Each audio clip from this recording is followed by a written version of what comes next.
Out of the gates and ready to go. OutKick 360 is underway. 6th and Peabody in Nashville with Yeehaw Beer and Old Smoky Moonshine. The crew is all here, recapping quite the weekend, both in Knoxville, across college football, and upsets in the NFL. Gentlemen, good afternoon.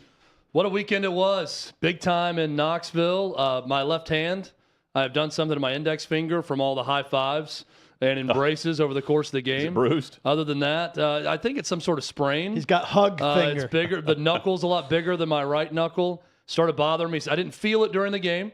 Saturday night started feeling something. It swole up by Sunday. But that is an easy price to pay for witnessing what I tweeted on Saturday night, and I think a year ago I could claim maybe the A&M win over Bama was the best live sporting event I've attended in terms of enthusiasm, back and forth, everything to go with it. I think that one on Saturday topped it, 52-49, with all of that anticipation, and with Tennessee to end a 15-game losing streak in that fashion. It's the best sporting event, not just Tennessee event, best sporting event game I've attended live in person. Not saying it's the greatest ever. It's the best one I've been at. Yeah, and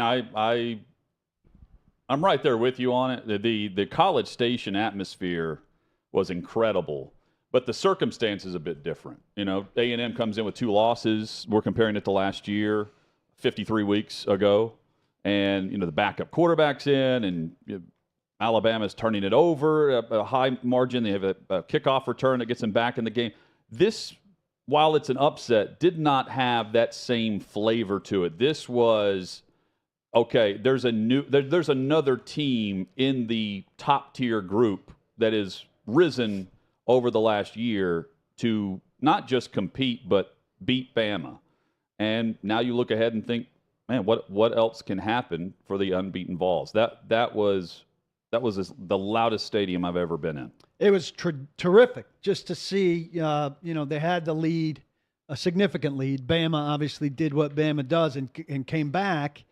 And, I started to think, like I always think when Bama does that, oh, they're going to do that thing where, they make you feel like they're in trouble and then they're not. And Tennessee, great resolve to not let that happen and to walk away. And the one thing that struck me the most, I thought Tennessee's pass protection was terrific. Hendon Hooker's ability to stand in there, and by stand in there, I mean, and I'm not criticizing him. Most quarterbacks, when they have time in the pocket, are kind of bouncy, and he's not. He just kind of gets back there and stands kind of flat-footed, surveying it, and it conveys even more his poise and his calm. And I just thought he was terrific. Obviously, he's going against the Heisman Trophy winner there, who was super terrific. But boy, did Tennessee deserve that win. And now you hope that they don't have a letdown on the other side of it. Obviously, this week it's not going to happen. And then another huge one. But if they could do it twice, man, what a season. So on top of that, you have Jalen Hyatt's performance. Catching the 5 touchdown passes. Tennessee leads at one point 17, and then, all of a sudden, Bama comes back. They get back in it. They have the fumble recovery for the touchdown, and that made it, 49-42. And you're thinking at that point, well, this just happened again in the fourth quarter.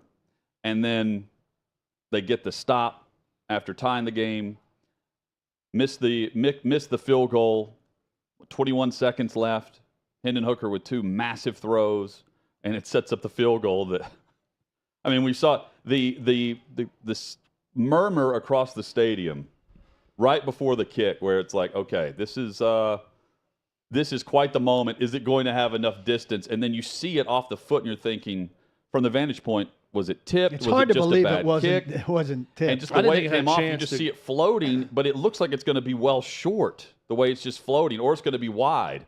And at least from our vantage point, Chad. And then it floats through, and then the pandemonium returns to Neyland Stadium. So we were seated basically parallel with the goal line that the winning Chase McGrath field goal was kicked into. So here's my look at the last play. I'm looking at a television monitor that's over to the left, and I'm thinking it's synced up and it's live with the kick. So that angle was from behind. So I'm thinking, this is the only way I can see field goals if it's made or not.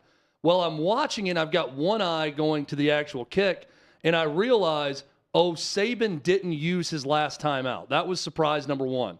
He iced Tennessee once, but didn't do it again with one timeout left.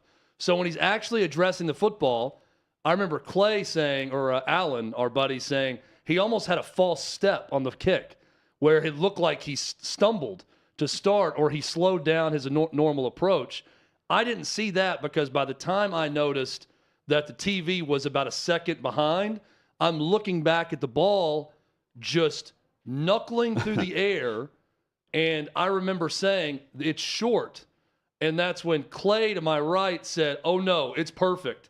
And then that's when the end zone erupted as it goes through. And I don't even see this good sign from the officials at that point because Neyland Stadium was going crazy. It's one of the more memorable sporting events I'll ever be at. It was an incredible scene, start to finish. And you were talking about Hendon Hooker. 70% completion in this game, 18.3 yards per completion. Bryce Young was terrific. Hendon Hooker was better. He was more efficient in this game, and he won the football game. And Bryce Young, this is the rare moment where a player loses a big top 10 battle and doesn't really hurt their Heisman chances. But what Hendon Hooker did in this game only improved it. He jumped Bryce Young. He jumped everyone else. He is the favorite right now. I will not listen to another argument against that. He may not win it, but he is in prime position right now, to do something. Yeah. And going into this game, I thought what they need from Hendon Hooker next week against UT Martin is about a quarter or a half a quarter and get him out and let Joe Milton run the offense. And now, guys, I'm honestly thinking play him 3 quarters and let him pad his stats. So That's he can where have I thought you were going to go. So he can have a fighting chance now in New York, and you don't have a game where he's up and he can go crazy in this game statistically and only increase his chances. So his 5 longest completions covered 232 yards in this game. That's crazy. And then his 5 completions for at least 27 yards is not a first this season. He did it against Pitt as well. He now has 10 games with at least 3 passes of 27 plus. And that's since he took over at quarterback. 2 of them have been this year. And when you score that in the fashion of how it changes football games, he won the game Saturday and did it throughout from the start to the finish. Against Alabama, his 3 longest touchdown passes, 174 yards. They did it with Jalen Hyatt, who I know we're going to speak on momentarily. But the way they scheme things open within this offense and make things look routine as if the other secondary isn't very fast is remarkable, considering how we viewed some of these players through the lens of a previous regime. And Heupel took what he had and he has made it fit his offense that is only going to improve, both in their pace and understanding. I mean, last year to this year, you see Hooker running this offense. I mean, it's even better.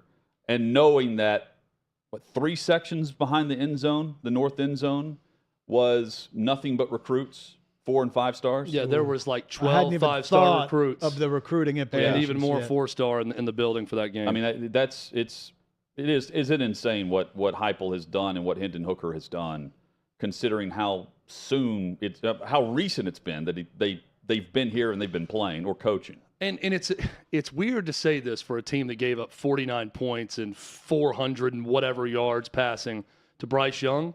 I thought Tennessee's defense played hard and played well in big moments in that game. As shorthanded as they were, they're down Warren Burrell at corner. They're down Christian Charles at corner in that game. Kamal Haddon didn't play with a hamstring issue that week in practice. Jalen McCullough has played more snaps than anyone on defense. Josh Heupel says today he's not suspended. He was just unavailable, which may be a little bit of semantics after his arrest. It was a walk-on corner I've never heard of named William Wright that made one of the final tackles of the game that kept Alabama at the 31 or 32, and then they throw 3 incompletions. Let's talk about that for a second, too. That was the most baffling decision. We all turned to each other and said, well, now Bama can just hand it off and get 4 or 5 yards a pop. Well, they were doing and that. Get closer and use their timeouts and kick it with 3 seconds left. There were drives where, for whatever reason, Bill O'Brien and company were not going back to the run, and the run game was working. And not even that final possession. Like throughout the game, I felt like they should be relying on the run game more. And that's me saying I agree with you guys on the way Bryce Young was playing too. But they were just, in some cases, going back to the defensive performance, Chad, I realize they put up 49, but consider what they did. They forced punts on 2 of Alabama's first 3 possessions of the game. In the second half, after another turnover, they held Bama to 3 field goals, and of course 2 of those were made, 1 missed in the most crucial time, and then they got their stop. I've said, the theme of the offseason for me, can this defense get 2 or 3 extra stops that they were not getting a year ago? Because when Alabama went up 49-42, I'm thinking, can they get one more stop? Can they get Hendon Hooker, the football back, and tie the game? I'm not even thinking about win the game at that point. And they were able to do it. They got 2 more stops after that. Will Anderson had 1 tackle and a half sack. Did you remember him? I don't even remember seeing him. Tennessee's offensive line, Paul, you talked about the protection for Hendon Hooker. Maybe the most surprising element of this game was Tennessee way outrushed Bama. Yes. They were the more physical team up front. They kept Bama's great pass rush off of Hendon Hooker for the entire game. They completely negated Will Anderson, who many believe is the best player in all of college football, regardless of position, maybe the number 1 overall pick in the NFL draft. That was shocking to me to watch that part of it and think Tennessee was the tougher team up front in this game. And that's not part of it I saw coming. You think of Tennessee, you think of these highlight reel deep passes down the field. We got that on Saturday, but they can run the ball also. And they did that really well on Saturday. I went in detail on that Friday on the show about how they stick to the run and comparing them to Alabama, LSU, Kentucky, offenses that you think are going through the run and knowing what Tennessee averages versus what those teams do. And they get more possessions, they score faster, that's all fair. But they did everything well that Heupel's been doing well since he took over. They had the fast start in this game, scored 21 points. They had big pass completions, 5 completions of the top 5 of the game, 232 yards. They ran the ball 39 times. Enough stops on defense. And then special teams, a couple big plays on special teams. Oh, how about Saban just going nuts on the guy trying to touch the punt? Yeah. With the what are you doing? That was an odd. Now, the player claims he thought it touched Jahmyr Gibbs' leg. But I don't buy that. Sure, nobody else is reacting. But if he really thought that, he's pouncing on the ball. He was just casually going to pick the ball up, almost like he forgot that he was on offense and he was a defensive player, punting it, downing it at that spot when it started to bounce forward. That's what I really think happened. I think his mind went to a place that he was suddenly on punt team and not punt return. And he was almost looked like he was going to put his hands down to down the ball. And that's when he got hit. And Tennessee recovered. And Tennessee was able to survive its bad stuff, that awful handoff that was a walk-in touchdown for Alabama, but it's a no flinch moment. They didn't, and speaking of flinching, Alabama, 17 penalties? 15 or 16 of those are due to the crowd. That's how loud it was in there. With the false starts or too many men on the field or a delay of game, whatever it was. He's got to be going nuts today reviewing that with his team. But anytime when you go to your lineman and you're changing the play, that you're just taking the chance that something's going to happen because someone then is thinking about something different. Bryce Young was good at changing it to the right play. He's great. But there's no way for that to be perfect. When you decide to audible that late, then you're going back to delays of game that we saw, false starts. A lot of times that came after Bryce Young decided in a crazy environment. The moment he started to go to his line to change something, it was going to get louder and louder, and that's what happened. And it led to some penalties. In our chat right now, Russell says, refs were terrible both ways, but Alabama fans complaining about the officiating is rich. Coming from Alabama fans, I completely agree with that. That is a program that, while they've been better than most everyone else, haven't had many instances to complain about officiating for a while. And there were some bad calls both ways. I thought the pass interference on Tennessee in the end zone when Bryce Young pulled a magic act Yes. to evade about 3 different sacks and throws it up for grabs. It was a bailout call. Was it probably because 2 guys ran into each other? Technically a pass interference? Maybe on the play, but it was a bailout for Alabama that gave them a touchdown. And I thought the Princeton Fant thing, there's a photo of it. He grabs him early on it. Is it one that's always called? Maybe not. But by letter of the law, it was the right call, even if it was a late flag. Well, you can see the contact before the ball's there. It gave Tennessee new life on that one. So I look at both those, though, and think it's a wash in the end with those pass interference calls. Those are the 2, to me, most questionable calls of the day. Those pass interference calls, one on Tennessee, one on Alabama. Hit us up with your thoughts at OutKick 360. You can do that in the chat as well on YouTube, just searching us out there. If you're listening to the great radio partner, we appreciate that.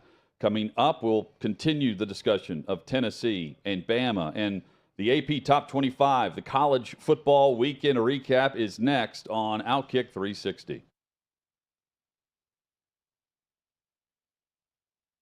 Hey, listen, if you missed my show, don't at me. I've got you covered. Take a look. For a lot of people, not just Clay, but for a lot of Tennessee folks, man, you guys got it stuffed and stuffed and stuffed in your face from frickin' Alabama, 15 years worth. Dan, this was the best college football game I've seen in person. And look, I'm not partial here. I didn't go to Tennessee, and I didn't have relatives that played there the way that Clay does, or Chad, who's a graduate. Alan, who another good friend who was sitting next to me in the back of the pickup truck. But that was an epic environment. And, I thought about this. Everybody, we didn't go on the field. We stayed and just watched the atmosphere. And everybody in there had a cigar in their pocket, And I'm thinking, how many times we know, because that was their first win over Saban. There's been 15 years of demons that have haunted them in this rivalry in some way. I love Lamar Jackson. You do. I love him. But that love is fading. When you were in high school and you started dating the girl of your dreams, and then you're like, nah. Or you're in high school and you started dating this boy that you think is so cool, and then eventually you're like, nah, I'm good. Seriously. That's what me and Lamar Jackson are quickly becoming. You cannot go 1 touchdown, 4 interceptions, and a 28 QBR in the fourth quarter. Yesterday it happened again. High snap, he goes and gets it, starts running, and makes the cardinal sin of quarterbacks. Running for your life, throwing across your body into the middle of the field is a formula for disaster. 9 to 11 Eastern Time at OutKick.com. Watch Tommy Lahren is Fearless and get exclusive content at OutKick.com. But did you miss an episode? Don't worry, we've got you covered. Well, the virus that causes COVID-19 was first identified in December 2019. And by December 11th, 2020, the Pfizer vaccine became the first to receive emergency use authorization from the FDA. Wow, a year, huh? Not 5 to 10? Not 10 to 15? Just 1, huh? That sounds safe. But I mean, let's go ahead and throw all the side effect horror stories out the window. Let's throw Big Pharma a bone and pretend it's safe. Are the COVID vaccines effective? Well, we know now that people have died from COVID after receiving the vaccines, and we know for damn sure by now they don't prevent infection or spread. But is this a relatively new revelation? No, it's not. In fact, according to this testimony by a Pfizer top executive and the company's president of international development markets, Janine Small, Pfizer had no idea if their mystical, magical rush vaccine would do jack. When I say about officers that die in the line of duty, and of course you got the green-haired liberals on there that are, well, they know what they signed up for. They knew what that job was. They didn't have to use that force. That they signed up to die in the line of duty. I mean, that's essentially what they're saying. When you hear that, what would you tell these people? These are human beings, just like your mom, your dad, your brother, your sister, somebody you love. Somebody that loved them will no longer see them ever again in their lives. Last night in Bristol, Connecticut, I believe it was a fake 911 call, and a gentleman had met these men, I don't know if there's a woman involved as well, but these law enforcement officers, and executed them. And I know for a fact the one sergeant there has 2 small children and a third baby on the way, I was told this morning. So how is that fair? Why did they deserve to die when they showed up to do something so noble? Tune in Monday at 7 p.m. Eastern, where I break down the hot topics, and of course, I'll have some final thoughts.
OutKick 360 rolls on.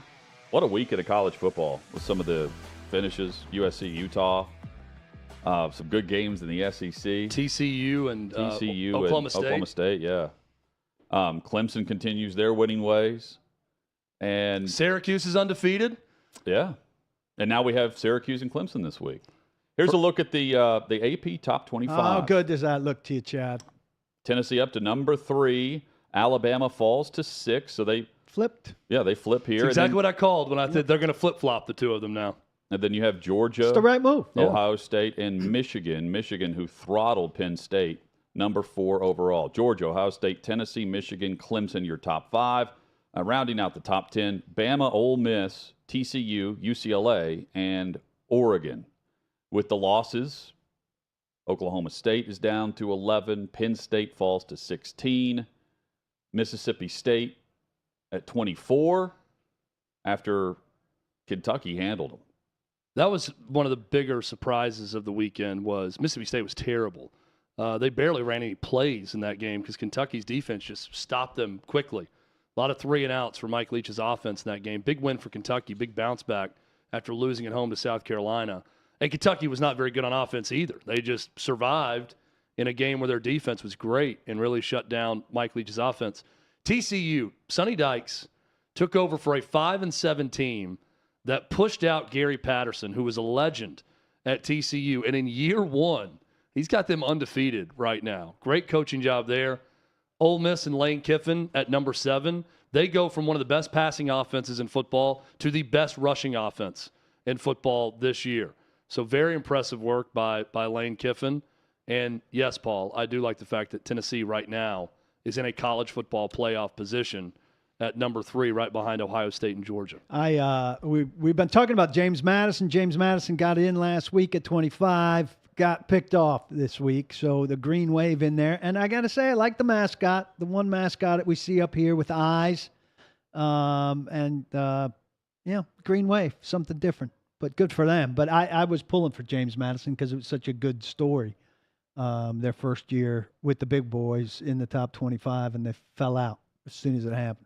Georgia receiving 31 first-place votes, and Ohio State with 17, Tennessee with 15.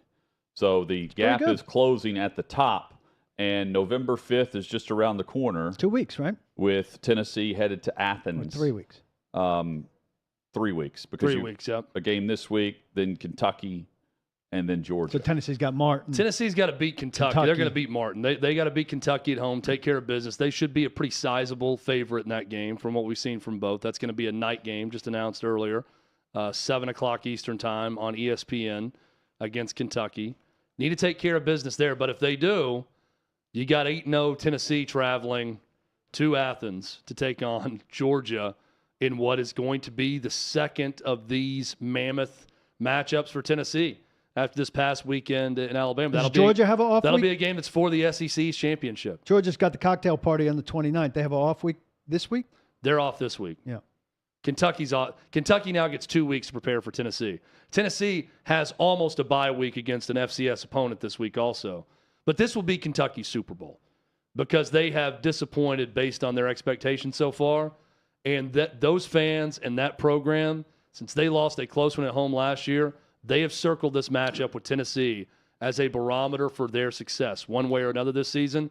Tennessee will get their best effort. Yeah, I don't and think best shot in this game. I don't think Tennessee will have a letdown in anticipating Georgia, but I mean that's a tough game before Georgia, which is obviously Kentucky, a you mean? bigger game. Yeah. Yeah, No, yeah. but for Tennessee, Oh, sure. yeah, I mean you can't have a letdown there, but that's a tough game before getting to the game that's potentially monumental. Tennessee did a lot offensively against Kentucky a year ago. If they can come close, and their offense is better this year. If they can come close to replicating that, I don't think they're going to have problems because I think Kentucky's offense is much worse this year, quite frankly, especially if Will Levis is not 100%. He had to leave the game at one point against Mississippi State.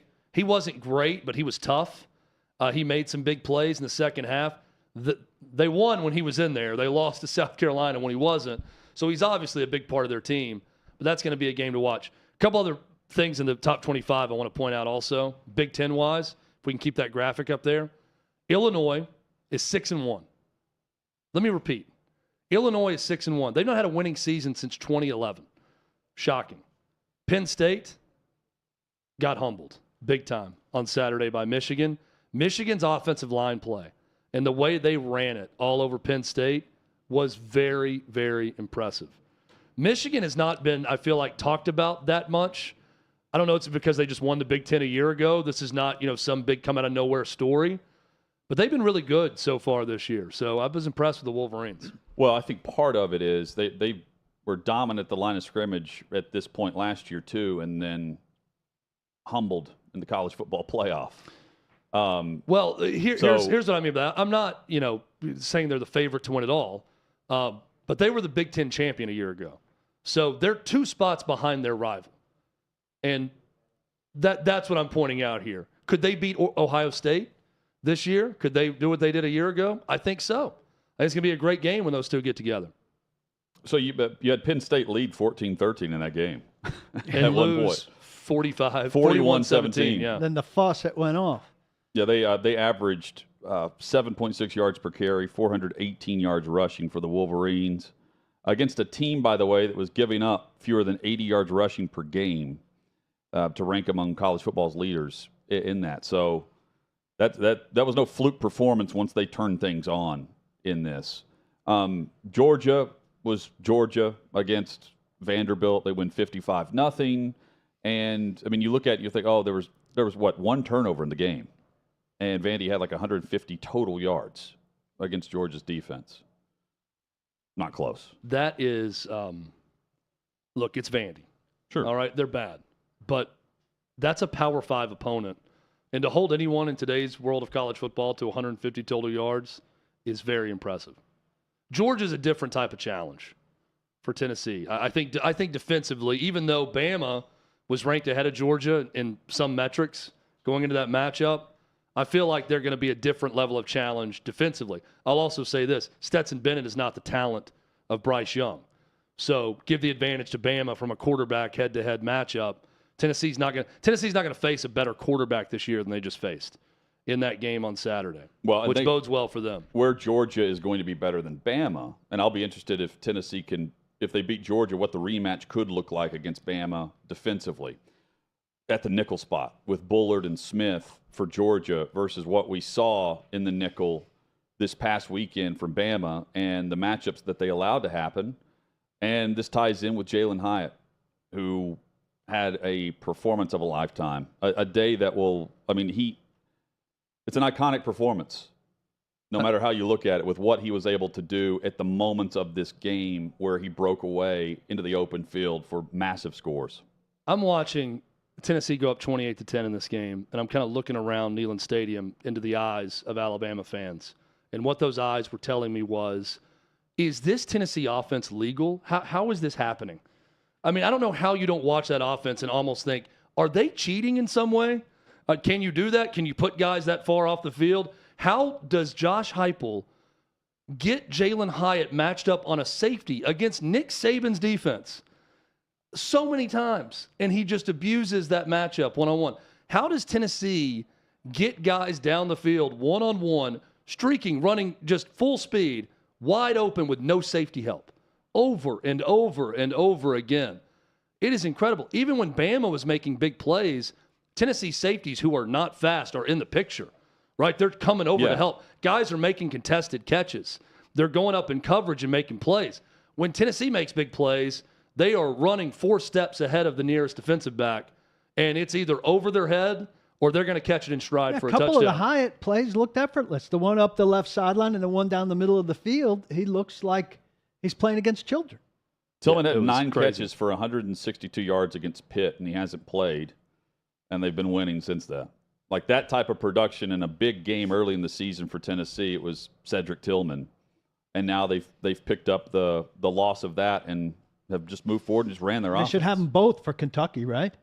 You would think. I think so. Definitely for Georgia. But I mean, yeah, definitely for Georgia. Yeah, but if you're Tennessee also, I mean, you're telling them, hey, let's be sure that we're 100%. You've practiced on it a while and you feel good making cuts and everything else. We don't need to rush this back even for Kentucky. Let's get you back for Georgia. That would be a nice boost, right, for that game. And Cedric Tillman was really the offensive highlight a year ago against Georgia, maybe the only one for Tennessee. So you want to get him back for that matchup for sure. But it's crazy to think back to the Pitt game and how big that win felt. And it was in overtime against Pitt. And what now we've seen as really an outlier bad performance for Tennessee. And crazy enough to think a road win over Pitt was their bad performance. And look who bailed them out of that game. Cedric Tillman in the end zone, just throwing it up to him, and he's not even available right now.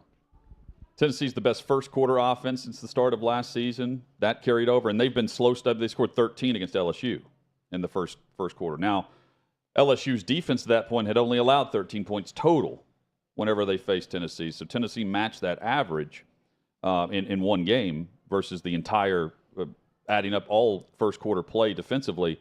But you getting 21 against Bama. Now they're stair-stepping this to the point where it looks similar to the stat line of last year in recent games, where they're coming out and they have a plan that's getting everyone into rhythm.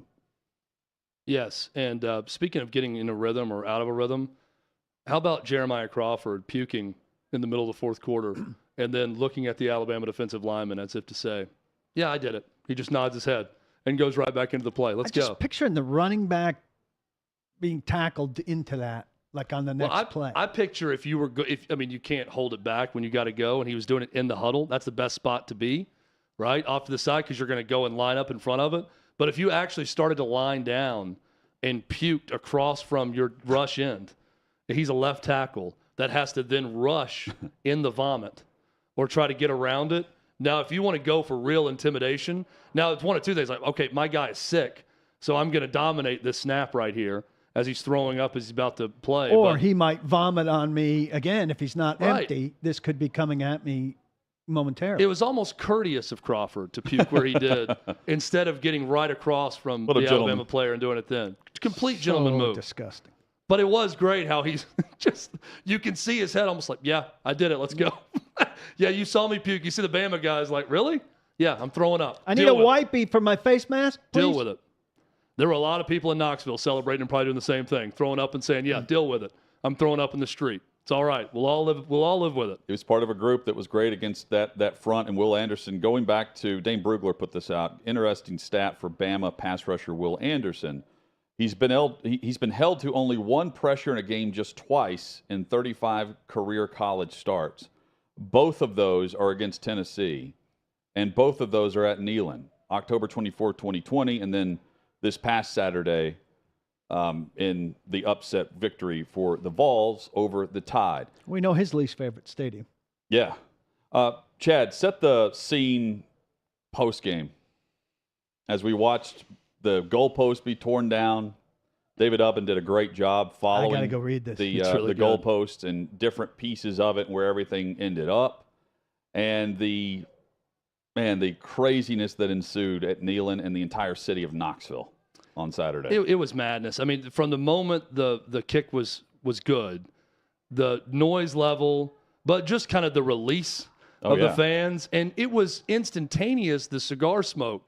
I mean, the fact that some people I don't think even took a second to like hug their neighbor, and instead just had a match out or a lighter and was just lighting up the cigar.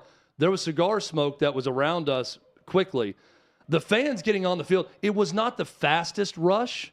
I think people were very careful in jumping over the barrier to get on the field, but it was this slow takeover. And then you look down again after celebrating some more, the field is completely full of orange. And then I think it took about, and I read in the Oven piece, a little over a minute for the goalpost to completely come down. And now we were doing sort of play-by-play, Hutton, of the college kids that were trying to get it down. Yeah. And we're like, okay, this kid right here, this frat boy who's riding it like a Bronco, he's got the momentum going now. Because there was one guy who like really put his hips into it, and it started swaying at that point.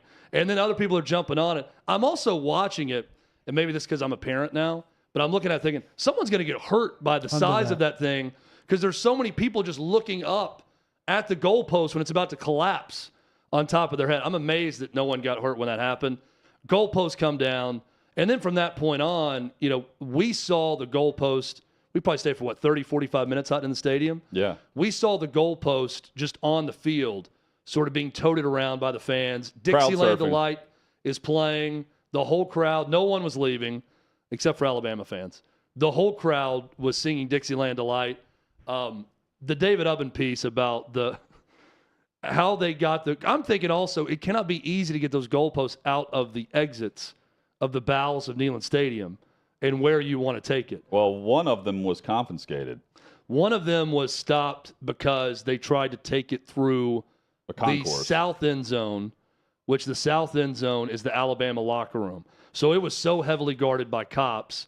One guy got arrested because the cop stopped him and a fan went and pushed the cop. Tried to push the cop out of the way. They took him to the side, arrested him, and then they just laid it down, and the cops allowed everyone to come take a picture with it, which was smart. The cops were not going to allow them to take it back into the Alabama locker room area where they were leaving the stadium. If you watch clips of the Nick Saban press conference, you can hear Tennessee fans singing Dixieland Delight, and you can hear the noise from outside the locker room. Who was the administrator who was recorded saying in the press box, I'll pay that, we'll pay that every year? Yeah, Randy Boyd. Okay. Meanwhile, they start a GoFundMe That's a joke. That's a total joke. Is it? Yes, it's a good. It seems like a tongue-in-cheek It's a fundraiser. clever fundraising thing.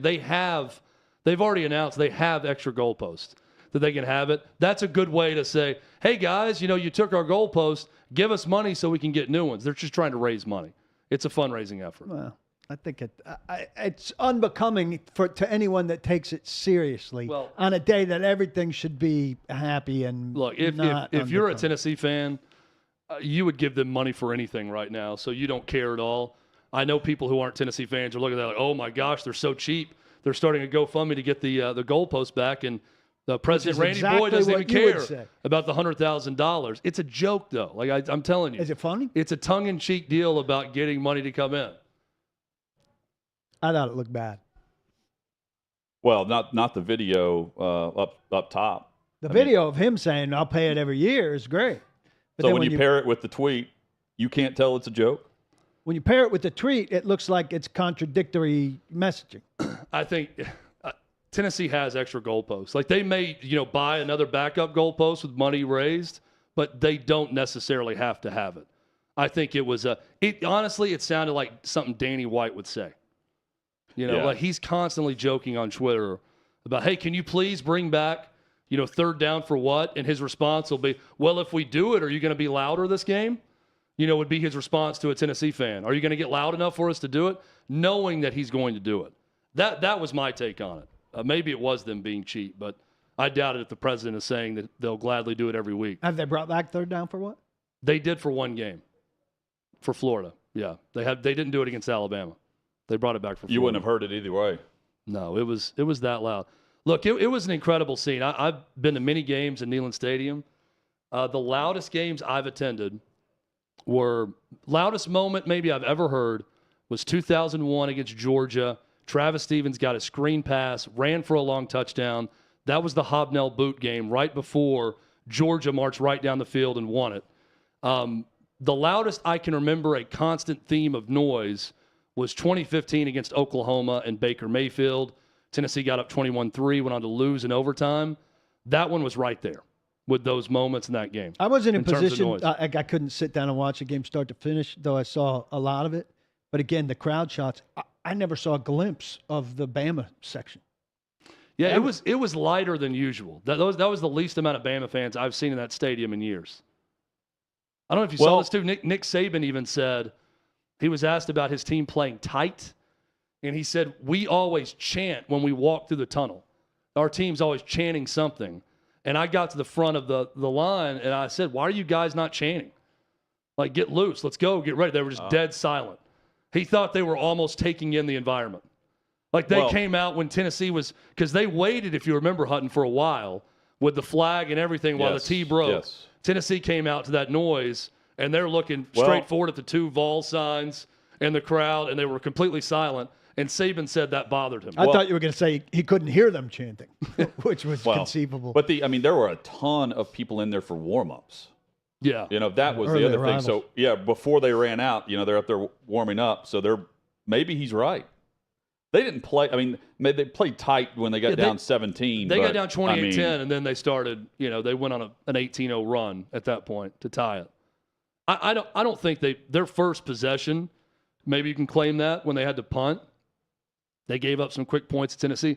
I don't know if it was them necessarily playing tight, as Tennessee just has a way of just going all in on teams early, right? That's their style too, that they get big leads. They have great first quarters. And I like Heupel's consistency of message. Hey, it doesn't get any better than just saying, it all echoes you should come here. Look at this place. Yeah, it's good. He said, can you believe this crowd? I think he said that about 3 different times. But that's what I'd be thinking also if I were him. I don't know if you guys watch College Game Day, but they had a video portion of it with Heupel and Kirk Herbstreit where they're going over plays and film. So instead of doing an interview, he came on set and they had a big video, and Herbstreit was great. He's like, now take me through this. And he's talking about X's and O's of Tennessee's offense. And I felt like Heupel was almost annoyed at one point in the very end because Herbstreit asked him, it was a slant touchdown to Jalen Hyatt after a long hooker run where they snapped it quick, and they got lined up quickly against LSU, and they show the touchdown, and Herbstreit says, so is this his only read on this play? He's looking at that guy the whole time, and you could tell Heupel almost mumbled. He's like, no, he's got 3, but he's got rules to follow. He said that was his first rule to follow, and I'm thinking, yeah, you're not going to give away the entire playbook, but I've never heard a coach talk about it as rules with a quarterback, and I'm sure what he's saying is linebacker up, safety drops, here's where you're looking first.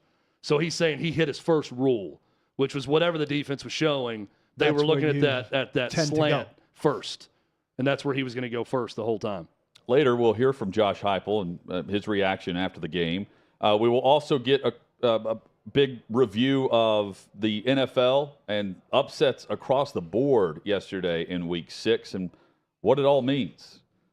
We will also discuss the Braves, who have bowed out of the postseason. Meanwhile, didn't see a second of it. Not gonna lie. Yeah, don't care. Meanwhile, Braves fan, don't care. Let's crush the Dodgers too. They won the World Series again. Yes, Paul. I was watching Friday night in a restaurant. The Dodgers lose, and I'm thinking, what a disappointment if they go down in their first playoff series, the Padres, and then it happened. Glad you brought that up. Yankees playing tonight. We will discuss that as well with Paul. That's all next on OutKick 360.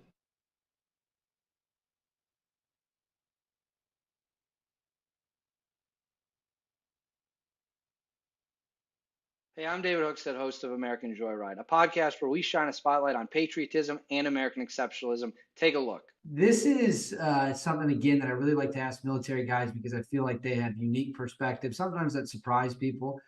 But most importantly, in my opinion, anyone who's sacrificed on any level tends to be very grateful, or more grateful than just your average person. So when you hear people maybe say that America is a terrible place or that we're an evil country full of evil people, do you kind of cringe when you hear that? Like, what's your reaction when you turn on the news and it's just nonstop negativity around the clock about how awful this place is? Well, I actually don't turn on the news anymore because of that. It Smart. it it's just it's one, not true, and it's unbelievably toxic how that mindset, and hearing it all the time. Even if one, you believe it, then you go around believing that about your own nation all the time. Like, that's a horrible way to feel Right. about who you is. They're not leaving, right? They're not finding a more noble country to go to. They're just staying here and they're sulking and they're spreading this horrible idea about how shameful we should all feel all the time. And I don't want to live that way, but I don't believe it. And so listening to it just pisses me off. I don't think that anyone is really able to say that with a straight face unless they have paid no attention to world history. Right. Like, it takes a real level of ignorance of history to say that America is unique in its cruelty.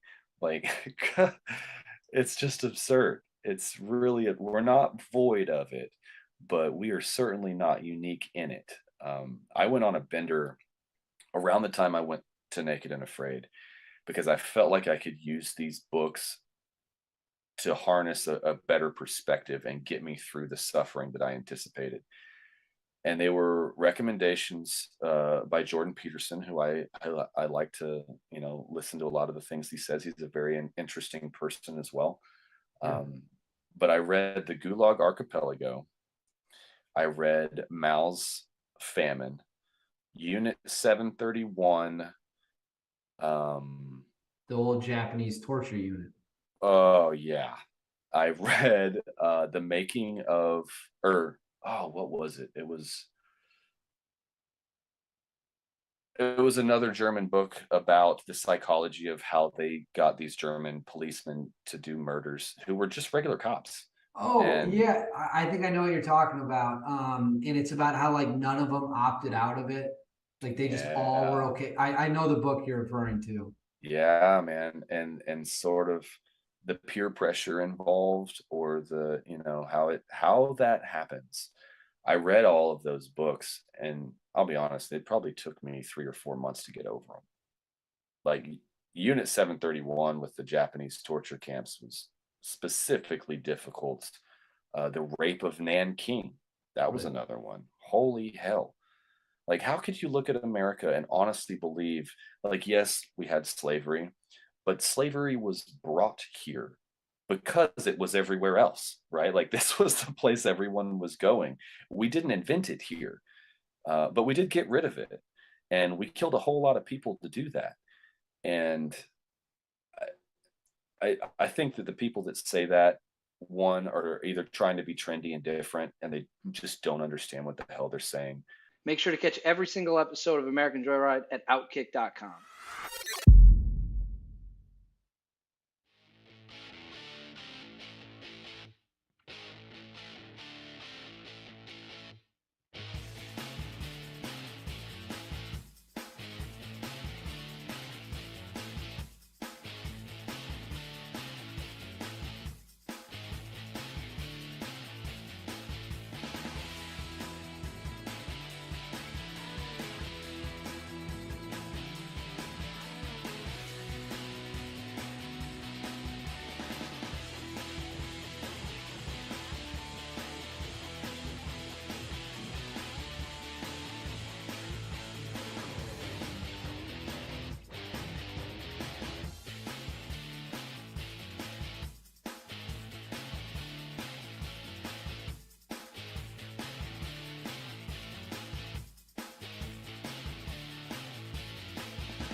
OutKick 360 rolls on. Big NFL discussion coming up.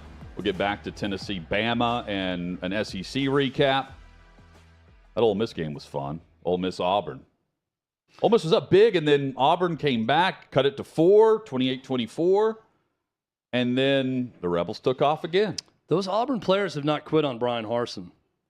Makes it a lot more difficult for the boosters to get their way, for him to be fired quickly. But they're playing hard. They were in that game. Tank Bigsby was incredible. They ran all over Ole Miss, just like Ole Miss ran all over them. Hit us up at OutKick 360. Paul, your Yanks playing the Guardians today. Your thoughts in Game 5? Well, I'm hopeful, but they're not being managed well. Look, Kiner Falefa, the shortstop, we've been begging for him to be ousted.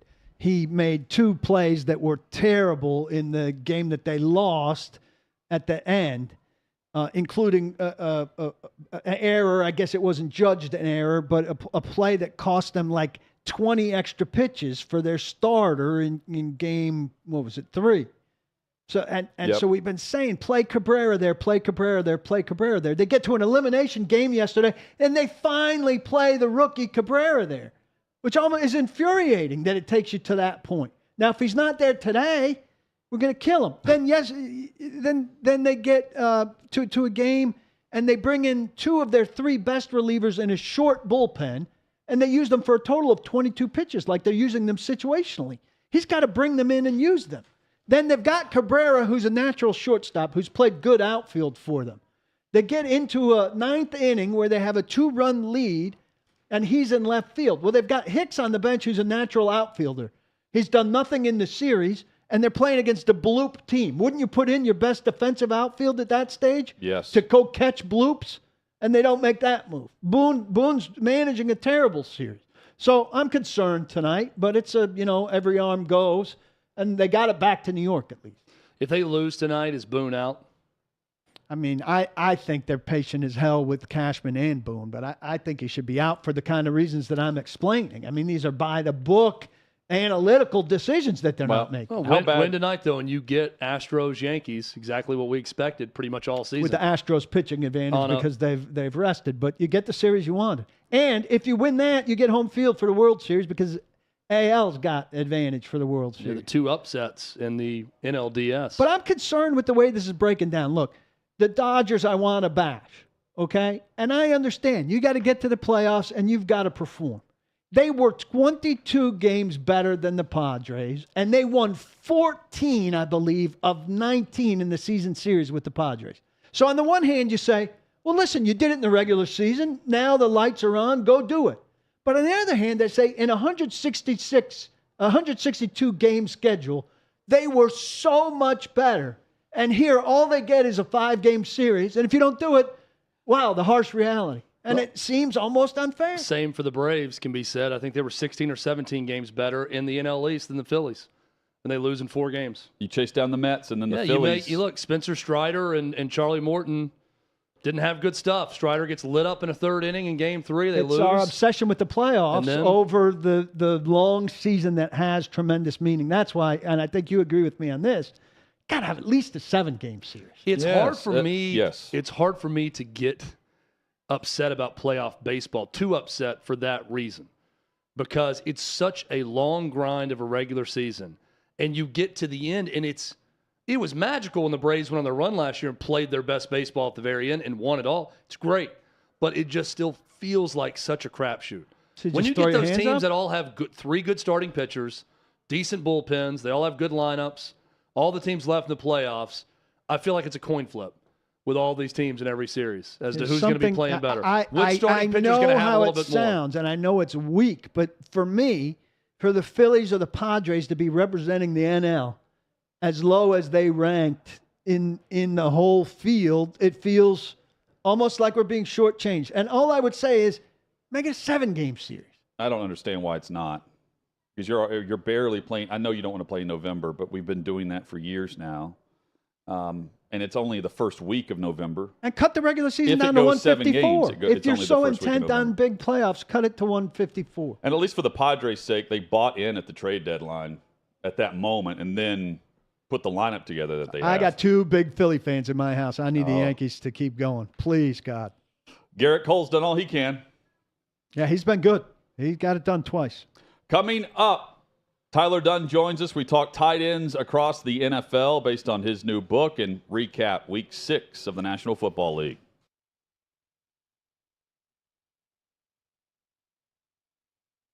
If you're looking for a place to bet on a game today or a futures wager, head to OutKick's Odds Finder. OutKick.com/odds. It's where you'll find spreads, totals, and moneyline odds for every upcoming game. I love it because it's super easy to navigate. Bookmark OutKick.com/odds and make OutKick bets a part of your daily sports betting routine. For bets decided by season-long results, head to OutKick's Futures Finder. OutKick.com/futures. Just select your state, place your bet. It's honestly that simple. And similar to the Futures Finder, the Prop Bet Finder allows you to search by player, team, or game for any sport. Check out the OutKick.com/props, and from there, click the Odds tab. You'll go directly to the sports book to place your bet. Boost your game day experience with OutKick Bets. OutKick.com/bet. Get the edge with OutKick Bets.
Just like that, the second hour is here. OutKick 360 underway. 6th and Peabody, our location from Nashville and across the OutKick network.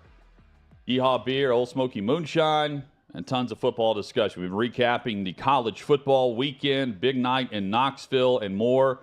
NFL Week 6 discussion is coming up, and we continue the football discussion right now. Tyler Dunne joins us, and he's the founder of Go Long, a newsletter publication which is dedicated to long-form journalism across pro football. He's got his first book available now, The Blood and Guts, How Tight Ends Save Football, and this is where he goes deep on interviews with the game's greats at the position. Tyler joins us now. Congrats on the first book, and congrats on the site.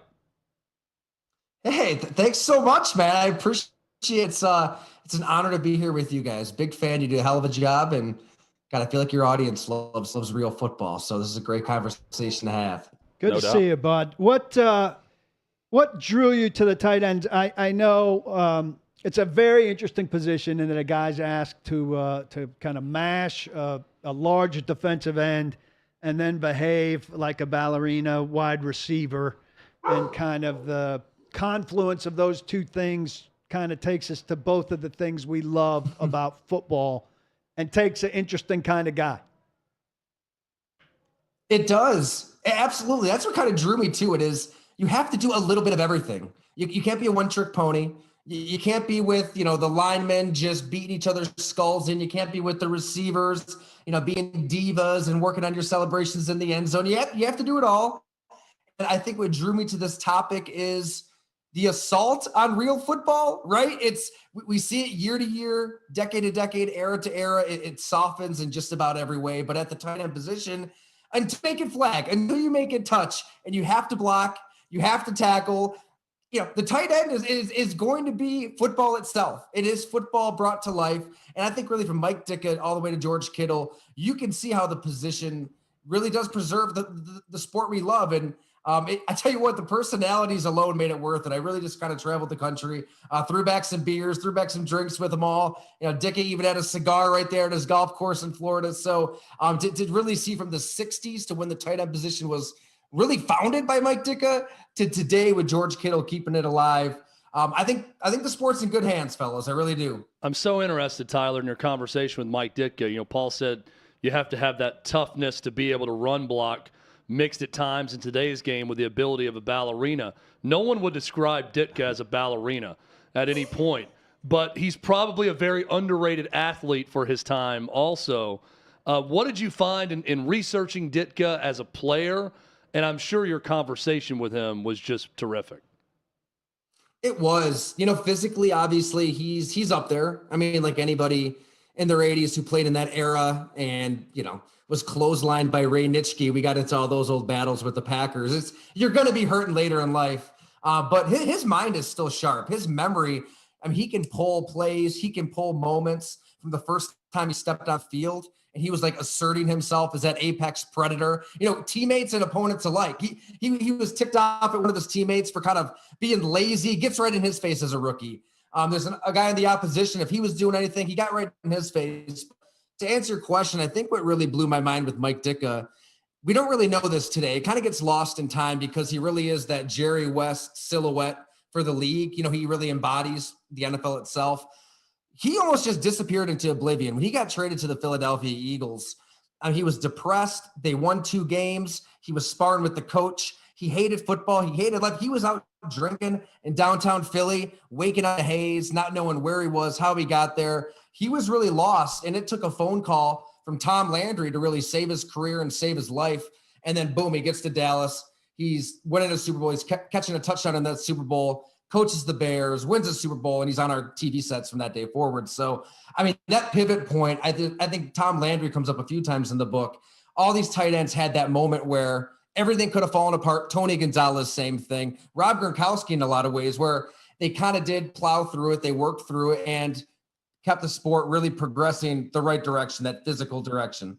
Tyler Dunne, our guest, and we're discussing the tight ends based on his new book, Blood and Guts, How Tight Ends Save Football. I'm curious with the old school group and now the current group, the new school, which guy, as you're traveling the country, maybe you did some of them here at Tight End U, not sure, in Nashville in the offseason, which guy do you feel like could transcend the different eras the best? Which guy's personality fits that group? Which guy's play fits the old school play?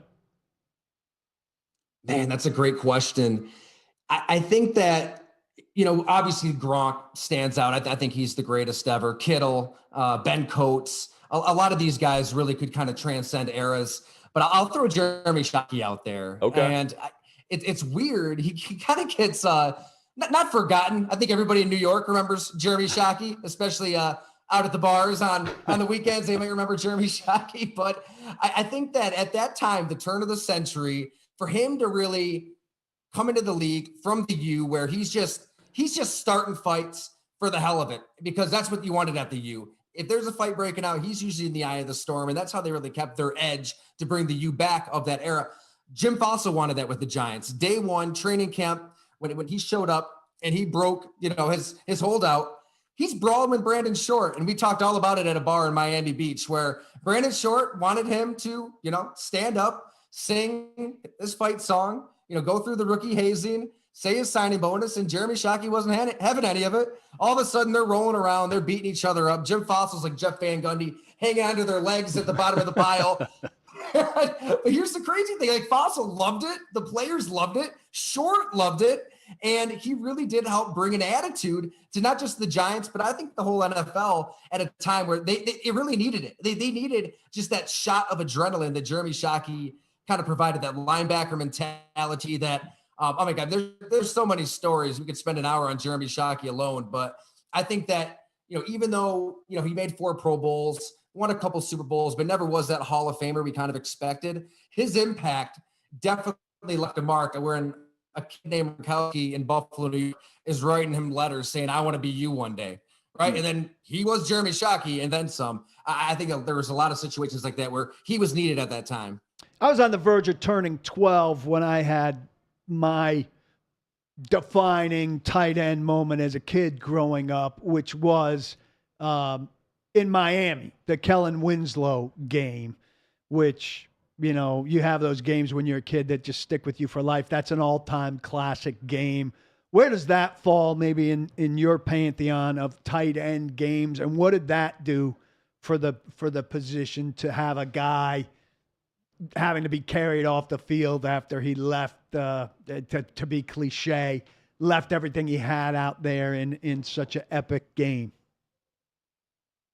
That's a great point, Paul. I mean, that was really the game that put the position on the national map. Granted, I was born in 87, so I'm not around. I'm researching it. I'm talking to players as much as I can about that game. But yeah, it sounds almost like when you talk to players, and I caught up with Dan Fouts, Wes Chandler, Hank Bauer, some players on the Dolphins as well. I mean, they reminisce about that night. Almost, you hate to throw around these analogies, but like it was a battlefield, like it was a war. Like, how did we survive that night at the Orange Bowl with the humidity like it was, the heat how it was, just trading body blows, trading haymakers? And Kellen Winslow, all right, like even some of the Chargers and Dolphins players were saying, okay, so maybe it was a little theatrical, but it was real. Like, this dude is laying it out on the line on, whether it's blocking a kick, whether it's catching a pass, whether it's blowing guys up as a blocker. There wasn't a player on the field bringing what Kellen Winslow was bringing that night. And it kind of took the tight end position and just shot it into another stratosphere, because the nation's watching, everything's on the line, and you could just kind of feel the adrenaline and the passion and the blood and the sweat and the tears that was put into that game by Kellen Winslow. It was palpable in a way. Like, I don't know if there was a game like that before. Everybody's watching football on TV and, they're getting a sense for it, but it almost kind of was theatrical in a good way. It was like watching a movie, and you're learning about the tight end position. You're learning about Kellen Winslow in real time.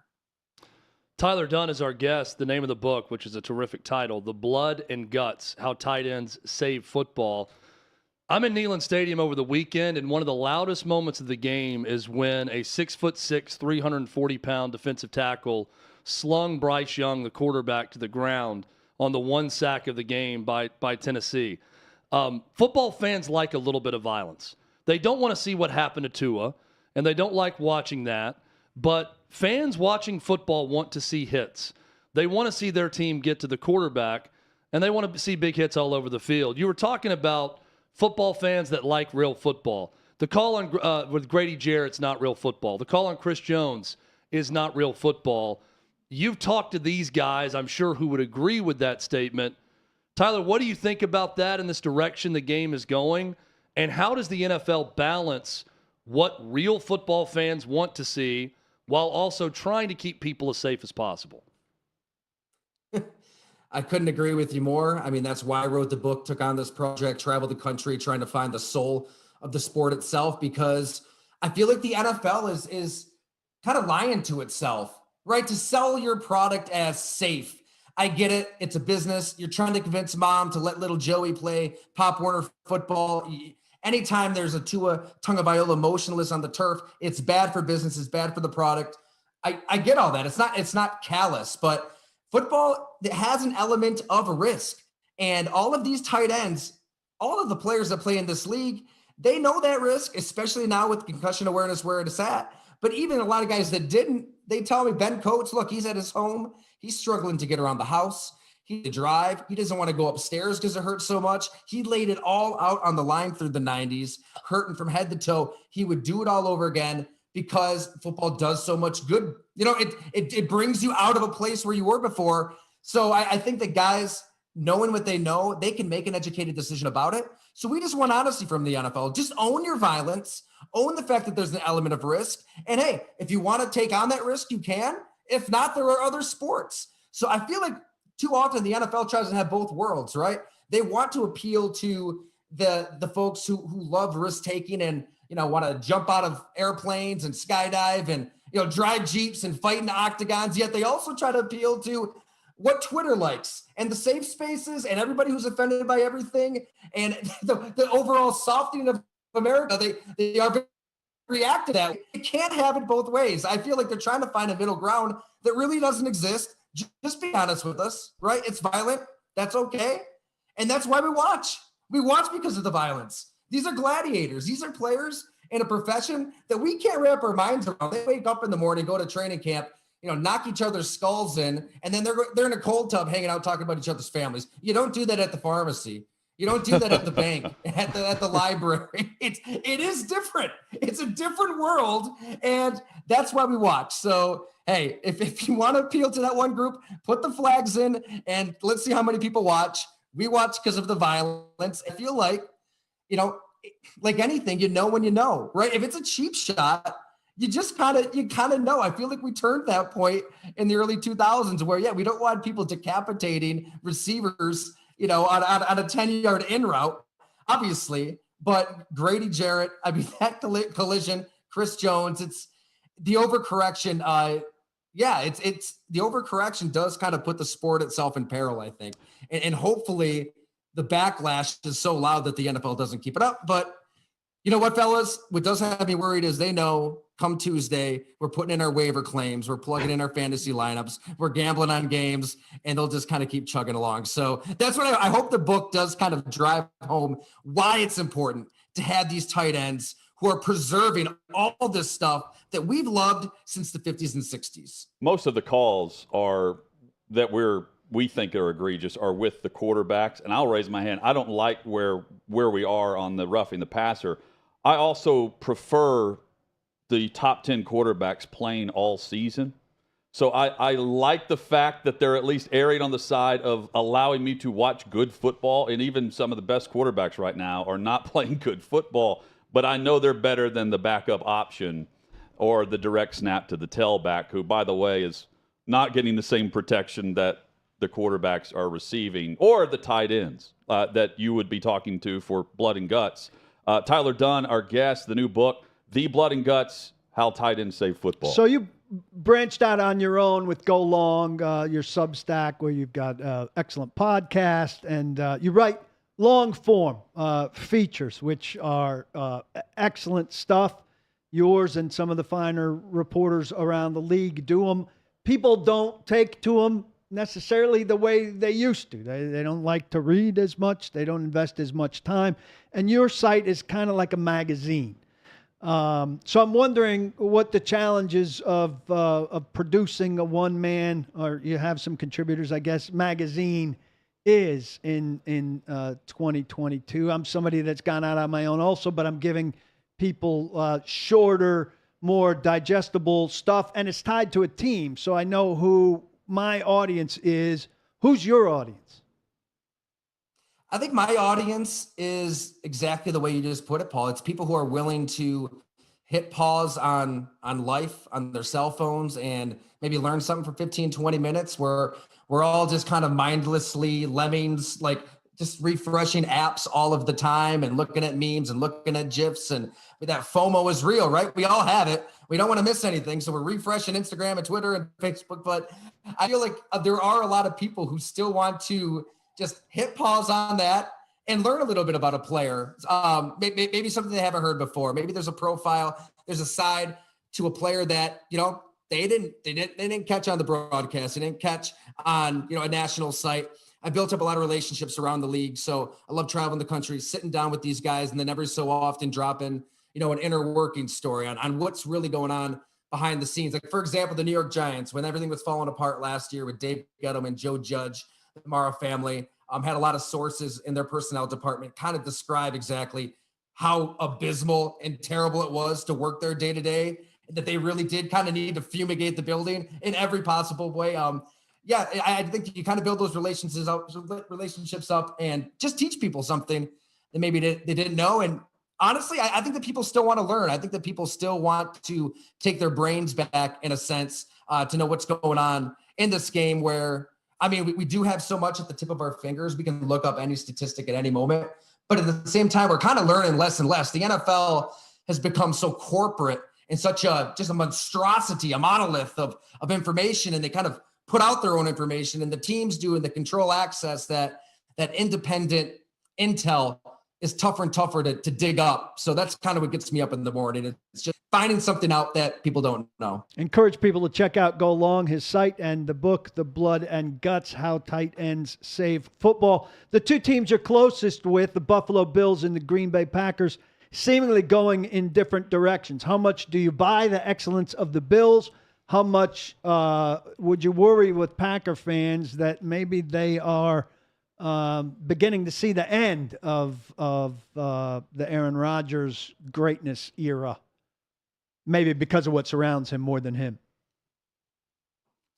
You see, I get that, Paul. I do. They obviously, this isn't the wide receivers that were graced to cover of Sports Illustrated in 2011. You won't see them stop by and take that photo shoot at Lambeau Field. But I think Aaron Rodgers deserves his share of blame. He said he needs to play a tick better. I'd say, many ticks. He doesn't look like the same quarterback. Like Drew Brees, Peyton Manning, like everybody but Tom Brady. He's just showing physical decline. His athleticism isn't what it was. He missed throws yesterday. He had Aaron Jones wide open down the right sideline, missed him. The pick six that easily could have been a pick six was only an incomplete because it was a bad enough throw where it went into the dirt just enough for Aaron Rodgers. He was bad. They lost because of him. And you don't say that often about the Green Bay Packers. And this is why at Go Long 2 years ago, when he's holding the team hostage and they ended up kind of bending over for him and giving him carte blanche and really kind of making him the assistant GM in a lot of ways, I advocated for trading him. Maximize your value. It sounds crazy. He's MVP. I get it. You want to clutch to these guys as long as you possibly can. But if Russell Wilson's getting you 2 firsts and 2 seconds, what in the hell does Aaron Rodgers get you? You drafted a quarterback in the first round. Then you don't have to pay him $150 million guaranteed. Then you don't have to put up with the drama. You can kind of build for the future. Instead, they're tied to him now. We'll see how it plays out. I'm not going to completely say the season's lost because he's turned it around before. But Devontae Adams isn't walking through that door. The line has issues. The defense doesn't look as good as it was supposed to be. And now you're on the hook for $150 million. If he walks away, you're still on the hook for a lot of money. How about the Bills? Oh, yeah, the Bills. Yeah, much rosier here in Buffalo for those Bills. What pops to me is Von Miller. This is a guy that, you look at his draft class and the players that were in that historic 2011 class, they're either washed up or out of the league. Stars. And here he is ending the Kansas City Chiefs' last 3 drives with pressures. He still has it. I'm surprised. His agility is his game, right? And usually that goes that agility, that athleticism. If you're a speed rusher, he looks every bit as good as he ever did. I think that's what gives you hope that the Bills can finally get over that hump, win when it matters in January. They have that player who's going to get Patrick Mahomes or any quarterback off his spot with everything on the line. They haven't had that player the last few years. Tyler, congrats on the new book and the site, and great stuff, man. We can't wait to finish it on this end, and we're definitely telling people to go out and check it out, or certainly get it online. Hey, no, thank you, fellas. Really appreciate the opportunity. Great talking with you. Thanks, Tyler. Thanks. You can follow him at Ty Dunne. That's Dunne with 2 N's and an E, Dunne, on Twitter. Not the traditional spelling. That's right. And then check out the book, The Blood and Guts. He has a way of connecting, and we know several guys like this who just connect with players and can get them to sit down. Well, he started naming off those personalities. I mean, I haven't thought about Jeremy Shockey in years. Me neither, but he was a personality. That's for sure. Huge. It's an interesting concept for a book. It's clever. Yeah. And that's what you have to do to write a book these days.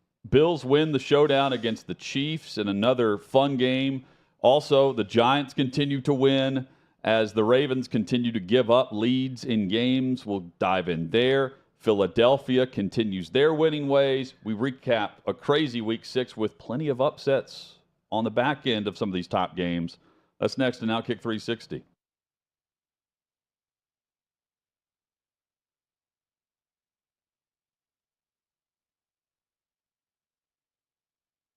Hey, listen, if you missed my show, don't at me.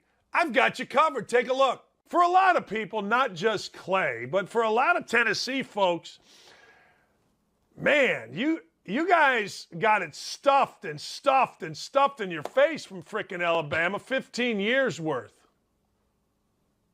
Dan, this was the best college football game I've seen in person. And look, I'm not partial here. I didn't go to Tennessee, and I didn't have relatives that played there the way that Clay does, or Chad, who's a graduate, Alan, who another good friend who was sitting next to me in the back of the pickup truck. But that was an epic environment, and I thought about this. Everybody, we didn't go on the field. We stayed and just watched the atmosphere, and everybody in there had a cigar in their pocket, And I'm thinking, how many times we know, because that was their first win over Saban. There's been 15 years of demons that have haunted them in this rivalry in some way. I love Lamar Jackson. You do. I love him. But that love is fading. When you're in high school and you started dating the girl of your dreams, and then you're like, nah. Or you're in high school and you started dating this boy that you think is so cool, and then eventually you're like, nah, I'm good. Seriously. That's what me and Lamar Jackson are quickly becoming. You cannot go 1 touchdown, 4 interceptions, and a 28 QBR in the fourth quarter. Yesterday it happened again. High snap, he goes and gets it, starts running, and makes the cardinal sin of quarterbacks. Running for your life, throwing across your body into the middle of the field is a formula for disaster. 9 to 11 Eastern Time at OutKick.com. Watch Tommy Lahren is Fearless and get exclusive content at OutKick.com. But did you miss an episode? Don't worry, we've got you covered. Well, the virus that causes COVID-19 was first identified in December 2019. And by December 11th, 2020, the Pfizer vaccine became the first to receive emergency use authorization from the FDA. Wow, a year, huh? Not 5 to 10? Not 10 to 15? Just 1, huh? That sounds safe. But let's go ahead and throw all the side effect horror stories out the window. Let's throw Big Pharma a bone and pretend it's safe. Are the COVID vaccines effective? Well, we know now that people have died from COVID after receiving the vaccines, and we know for damn sure by now they don't prevent infection or spread. But is this a relatively new revelation? No, it's not. In fact, according to this testimony by a Pfizer top executive and the company's president of international development markets, Janine Small, Pfizer had no idea if their mystical, magical rush vaccine would do jack. When I say about officers that die in the line of duty, and of course you got the green-haired liberals on there that are, they know what they signed up for. They knew what that job was. They didn't have to use that force. That they signed up to die in the line of duty. That's essentially what they're saying. When you hear that, what would you tell these people? These are human beings, just like your mom, your dad, your brother, your sister, somebody you love, somebody that love them will no longer see them ever again in their lives. Last night in Bristol, Connecticut, I believe it was a fake 911 call, and a gentleman had met these men. I don't know if there's a woman involved as well, but these law enforcement officers, and executed them. And I know for a fact the one sergeant there has 2 small children and a 3rd baby on the way, I was told this morning. So how is that fair? Why did they deserve to die when they showed up to do something so noble? Tune in Monday at 7 p.m. Eastern, where I break down the hot topics, and of course, I'll have some final thoughts.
One more game to go, Week 6, Chargers and Broncos. We'll preview this later and give you some of our picks for OutKick.com/bet. Can't get enough of the Broncos in prime time, boys. Yeah, that's one of the biggest surprises early in the season, just how bad they are. We knew the division was going to be tough. We didn't know the Broncos were going to be this awful. We didn't know toughness was going to mean like tough to watch. Tough piece of meat. Tough to watch. Other games yesterday, not difficult to watch at all. Chiefs-Bills was awesome. So was Giants-Ravens, and several other games throughout. The Cowboys making the comeback last night, and then seeing the way that Philadelphia was able to slam the door in the fourth quarter. It starts, though, with Mahomes and Allen, and the way that game played out, and seeing that the Bills got the defensive stop at the end on a bad throw, but knowing that it looked as though it was going to be the team that had the football last. And while Allen was able to close it out by kneeling it down, it was this go-around, the Bills' defense getting the stop on Mahomes instead of what happened in the playoff game a year ago. And now you can kind of feel the momentum shift of power a bit, where the Bills are ahead of the Chiefs. I won't go as far to say that all things go through either Kansas City or Buffalo, and not for Buffalo's sake, but for Kansas City's sake. Last year, it went through Arrowhead, and we saw what the Bengals did. And this year, we see the Bills slow down the Chiefs, and so did the Colts, defensively and on special teams. I'm intrigued, though, of the gap between those two teams right now and the rest of the AFC, and which is just all muddy and very gray right now on good play and bad play week to week. So muddy. And you mentioned it. I mean, there's just more combination of defense and not great offense going on, even in that game. I mean, I'm sure the over-under was way over what that turned out to be. What was it, 17-14, 17-13? Oh, the game? Yeah. 24-20 was the final. So for a long time when I was watching it, forgive me, again, I was in and out of games because I was with family. But we're expecting those games. We go into a game like that expecting a score in the 30s, generally speaking, a Mahomes-Allen game. Yeah.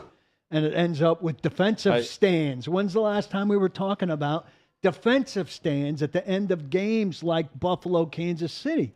It's been a while. And some of it is good defense. There, Von Miller's making plays. But some of it around the league, like we're talking to Tyler Dunne there, is Aaron Rodgers' bad offense. Yeah. And we're seeing some bad offense out of some good offensive players lately. It feels weird. That in conjunction with the muddiness you're talking about, this season feels kind of unsettling right now. So I'm going to say what I think is very obvious. The NFL has been really bad this year. so far this season. We've had some really good games. It has been not interesting to me. The fact that you can have, with only 32 teams, back-to-back Thursday night games of that low level of quality that we saw between Broncos and Colts and then Commanders and Bears is startling to me.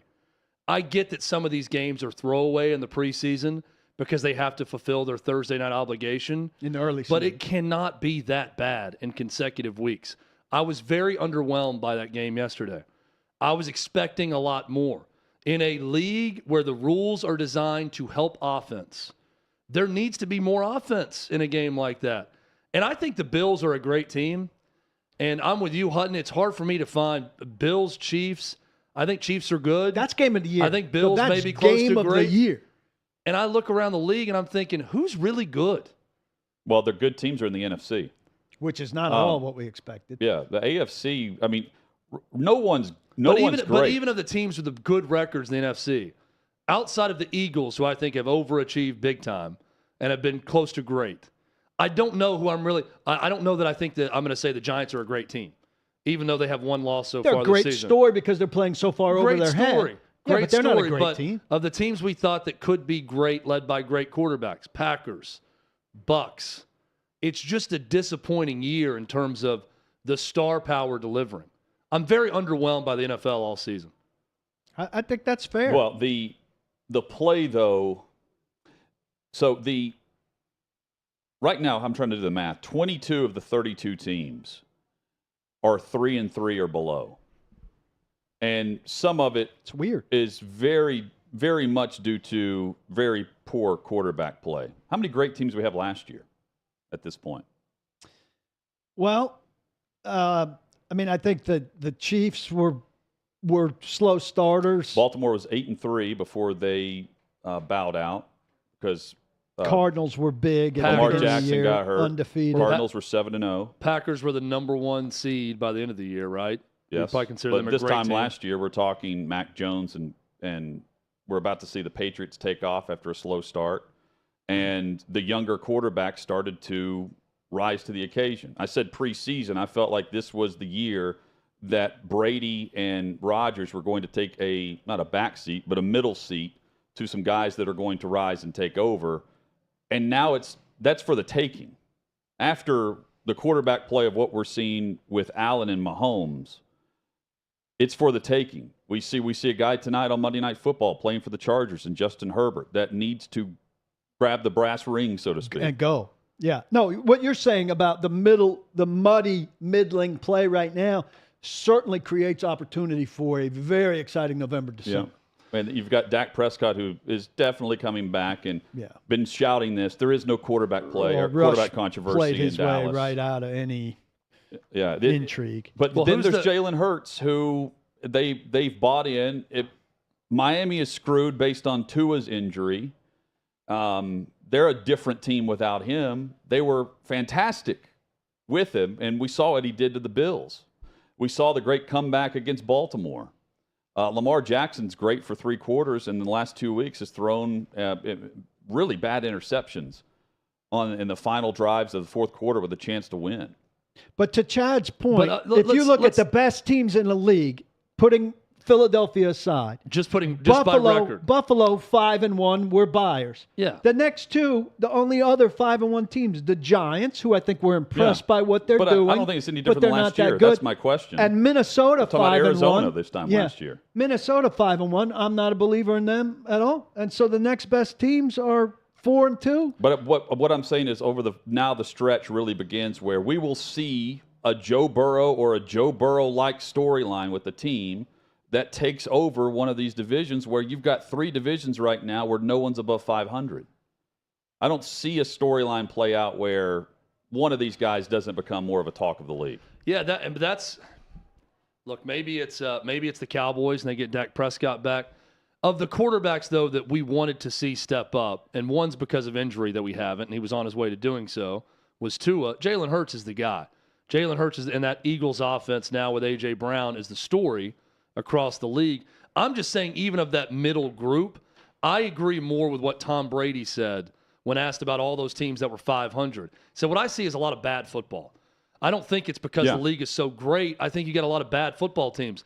So I'm having a hard time circling one of the teams, like you're talking about with last year, Hutton, that someone's got to rise record-wise. But who am I picking to be that riser in the middle of that group that's all at 500 or right around that? There's not an obvious answer. Maybe it's Justin Herbert, and maybe they become a team that, in what was supposed to be a great AFC West and has not been great, maybe they step up and become a second playoff team in that division with the Chiefs. But there's been more storylines of big-name disappointment this season that have, to me, has outshined the teams that are pleasant surprises. And it's muddied everything up to the point where I'm a big NFL fan. I've just been underwhelmed by the product so far this year. Again, in a league where everything is designed to help offenses flourish. And we've seen some bad offense at times this year. I agree, Hut, that somebody's going to emerge that is, you wait for that team every year, and we're waiting for the team this year. But let's go a little deeper. We talked Eagles are undefeated. Buffalo, we're buying at 5-1. Giants, Minnesota, the other 5-1s. You go to the 4-2s, there's only 3 of those. Chiefs, we know, are good. Jets at 4-2. Dallas at 4-2. I'm not buying either of those 2 either, and then you're to 3-3. So I think the story is we're waiting for the emergence. Yeah. You're saying no different than any other year, maybe. Well, just go back to last year. At this time last year, I just named off these teams that no one's predicting to do much of anything this year. And records speak for themselves, of course, but we didn't see the Rams truly take over until around the trade deadline. Yeah.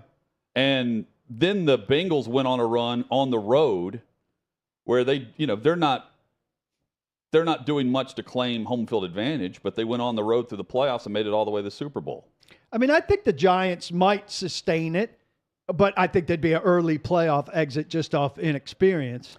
Well, then, I think the Jets, are reliant, I've said this time and time again, on what Miami does. All right, Tua's back next week. Where do they go from there? I don't believe in Dallas just because I think Philadelphia and the Giants will be a wrench in Dallas ultimately when they start squaring off more often. And Minnesota doesn't do it for me. But I haven't seen much of them, to be honest. They've been very good, and so is Kirk Cousins. I think part of it is a quarterback-driven league, and we know and star quarterbacks drive the boat. And Aaron Rodgers and the Packers have been disappointing, and Tom Brady and the Bucs have been disappointing, and some of the top-name guys aren't in the mix. And the younger guys, Herbert got hurt. I mean, I'm becoming slowly. a big believer in Jalen Hurts in Philly. And I think that it could end up being the story of the year from what we've seen so far. But I'm still not buying the Giants. Trevor Lawrence hasn't taken off. I think the Jets are going to come back down to the middle, and they're still probably a year away, even though they look really good now. It's just been a tough go. Jets young talent's playing really well, and we haven't. It's not Zach Wilson's been okay. He's not coming back off the injury and setting the league on fire. I think that they're certainly a contender but the running back's taken off. Oh, Breece Hall's been amazing, and so is their defensive performances with Sauce Gardner for back-to-back weeks. Yeah, he's terrific. Bailey Zappi, the storyline in New England, for all of the 6 weeks ago, we're mocking their decision of what they're doing offensively with coaching. No one's mentioned that over the last 2 weeks. Well, it's funny with what they've done now with they their look game stupid plans. for not starting Bailey Zappi to start. Well, it's funny. We talked about Cooper Rush. We were joking around partly, but about maybe you don't disrupt the apple cart before Dak Prescott is gone, comes back, and there was some reasonable conversation about that. Now, I mean, I don't know. You mess with Bailey Zappi for Mac Jones until kind of what you were saying, until something goes wrong with Bailey Zappi, because they've clearly found something there. And their formula is working. The schedule, I think, has helped them out. You're playing Detroit and Cleveland, who are not defense is incredible. Teams who are going to out-coach Belichick. Yeah, I mean, the by Patriots' any means. defense has not allowed a rushing touchdown all year. Yeah. Here's so something the formula else is working. Do you mess with the quarterback in the meantime? Something else that really bothers me, and I cannot get out of my head after watching Bills Chiefs yesterday, is how is it that a league that has become so super sensitive to quarterbacks being injured and watching everything that happens around a quarterback and calling those egregious calls we saw against Grady Jarrett and Chris Jones, how can they follow up the next week in the highest profile game of the regular season with a ref right there on top of it and miss Chris Jones blatantly tripping Josh Allen. Josh Allen immediately is getting up, doing the tripping motion on Chris Jones. Of all of the interest around the quarterback spot, how can you miss a clear 15-yard tripping penalty on Chris Jones in that moment? I have a real problem with that. And it's not something that can be reviewed, but my goodness, of all of the super sensitivity, and I'm with you, Hunt, when you say I'd rather the starting quarterbacks play for my enjoyment of watching the league. I don't want to see them get injured. I also don't want to see a system where they're not playing football and they're at no risk during a game of getting hurt, because I agree with Tyler Dunne. One of the reasons we respect and appreciate the sport is the risk involved, because most of us wouldn't want to do that.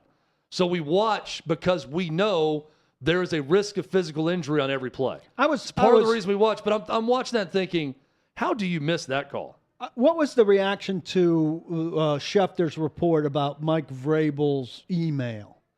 Because it seems to me Mike Vrabel should have been lauded nationwide. He hit reply all to a message that goes to all the coaches and the GMs about officiating that details, officiating errors or stuff that's gone on during the week, and said, hey, it's nice, correct me if I'm wrong, hey, it's nice that we take the time to review all this all the time, but how about we dedicate this time to getting some consistency on these things? Nothing he hasn't said, quite frankly, at the podium with those of us that cover the team on a daily basis regularly, and nothing that every fan in the league wouldn't want to hear. He was put off today when he was asked about it that somebody shared that, because he said it's no different than us being in the meeting that we're in every year where a coach or a GM stands up and speaks, and people generally don't rush out and tell people that. So he was put off by somebody sharing it. But he's exactly right.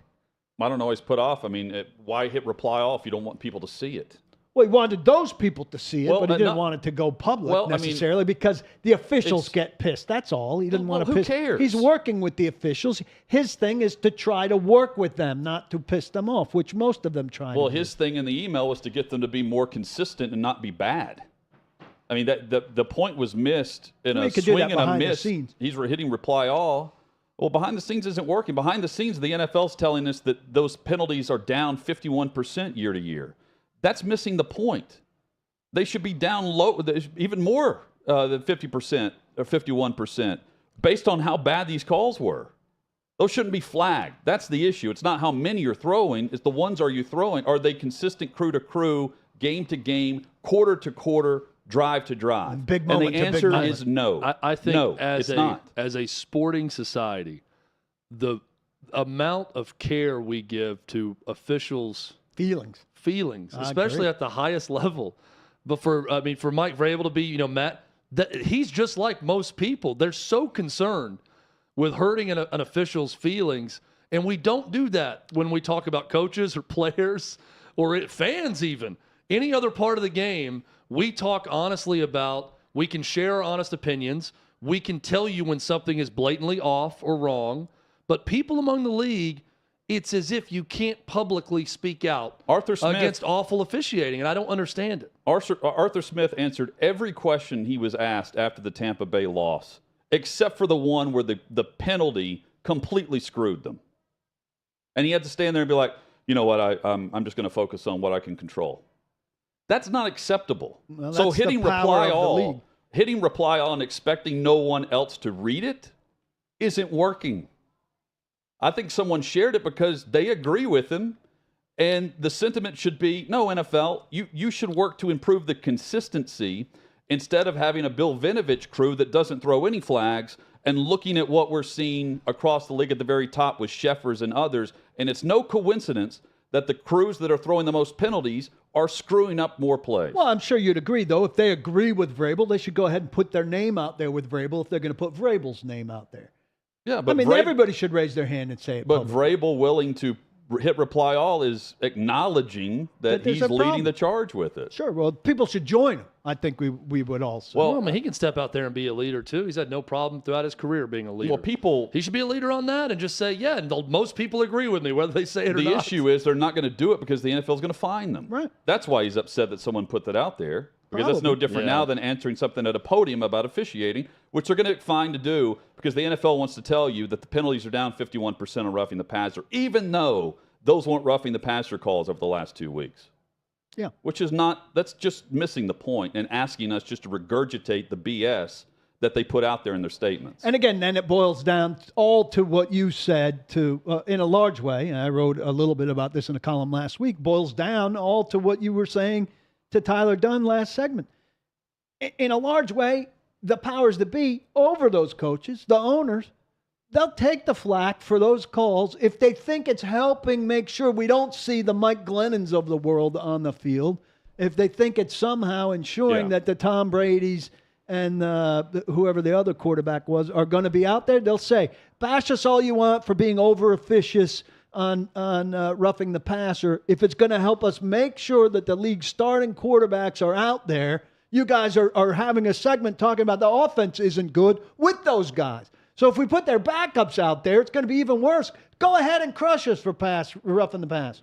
And in some cases, the backup quarterbacks are playing better, like Bailey Zappi. Yep. Who's hurt legitimately and not from a terrible flag where the quarterback dusted himself off from a grass stain. We will tell you that, how it affects your fantasy football league and favorite team. That's next on OutKick 360.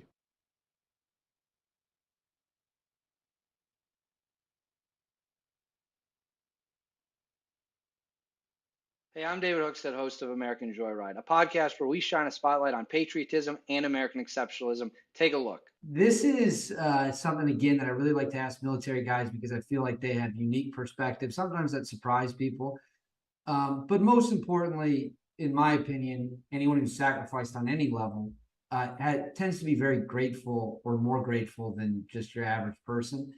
So when you hear people maybe say that America is a terrible place or that we're an evil country full of evil people, do you kind of cringe when you hear that? Like, what's your reaction when you turn on the news and it's just nonstop negativity around the clock about how awful this place is? Well, I actually don't turn on the news anymore because of that. Smart. It's one, not true. And it's unbelievably toxic how that mindset and hearing it all the time. Even if one, you believe it, then you go around believing that about your own nation all the time. Like, that's a horrible way to feel about who you is. They're not leaving, right? They're not finding a more noble country to go to. They're just staying here and they're sulking and they're spreading this horrible idea about how shameful we should all feel all the time. And I don't want to live that way. But I don't believe it. And so listening to it just pisses me off. I don't think that anyone is really able to say that with a straight face unless they have paid no attention to world history. Right. Like, it takes a real level of ignorance of history to say that America is unique in its cruelty. Like, it's just absurd. It's really, we're not void of it, but we are certainly not unique in it. I went on a bender around the time I went to Naked and Afraid because I felt like I could use these books to harness a better perspective and get me through the suffering that I anticipated. And they were recommendations by Jordan Peterson, who I like to, listen to a lot of the things he says. He's a very interesting person as well. But I read The Gulag Archipelago. I read Mao's Famine, Unit 731. The old Japanese torture unit. Oh, yeah. I read The Making of, what was it? It was another German book about the psychology of how they got these German policemen to do murders who were just regular cops. Oh, yeah. I think I know what you're talking about. And it's about how, like, none of them opted out of it. Like, they just all were okay. I know the book you're referring to. Yeah, man. And sort of the peer pressure involved, or the, how that happens. I read all of those books, and I'll be honest, it probably took me 3 or 4 months to get over them. Like, Unit 731 with the Japanese torture camps was specifically difficult. The rape of Nanking, that was another one. Holy hell. Like, how could you look at America and honestly believe, like, yes, we had slavery, but slavery was brought here because it was everywhere else, right? Like, this was the place everyone was going. We didn't invent it here, but we did get rid of it. And we killed a whole lot of people to do that. And I think that the people that say that, one, are either trying to be trendy and different, and they just don't understand what the hell they're saying. Make sure to catch every single episode of American Joyride at OutKick.com.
OutKick 360 rolls on. Coming up, more of our discussion with Tennessee beating Bama and the SEC recap from the weekend, as well as some strong games across the Power Five.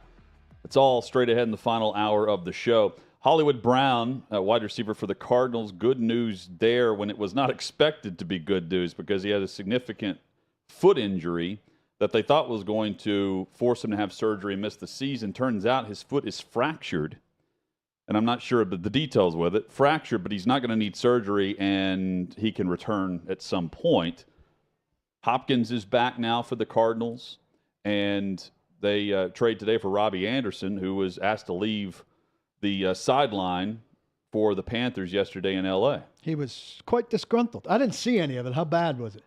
Well, so he's been disgruntled for a while, even whenever they traded for Baker.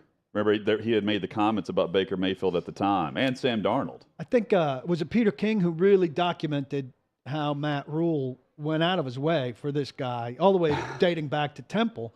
And then when he was fired, Robbie Anderson basically had nothing to say good about it. And the guy basically made his career. I mean, he took him from the Jets and gave him $10 million, $20 million for 2 years in Carolina. He was just sitting away from the bench. You know, it wasn't Antonio Brown, but it kind of looked like it because he turned around and said something after he was told to just go to the locker room. It's guy thinks he's better than he is. That's a problem. But he's also actor for the game. Yeah. You know, it's a weird dynamic. It's a problem, and it's never. There's no instance where the player is ever right.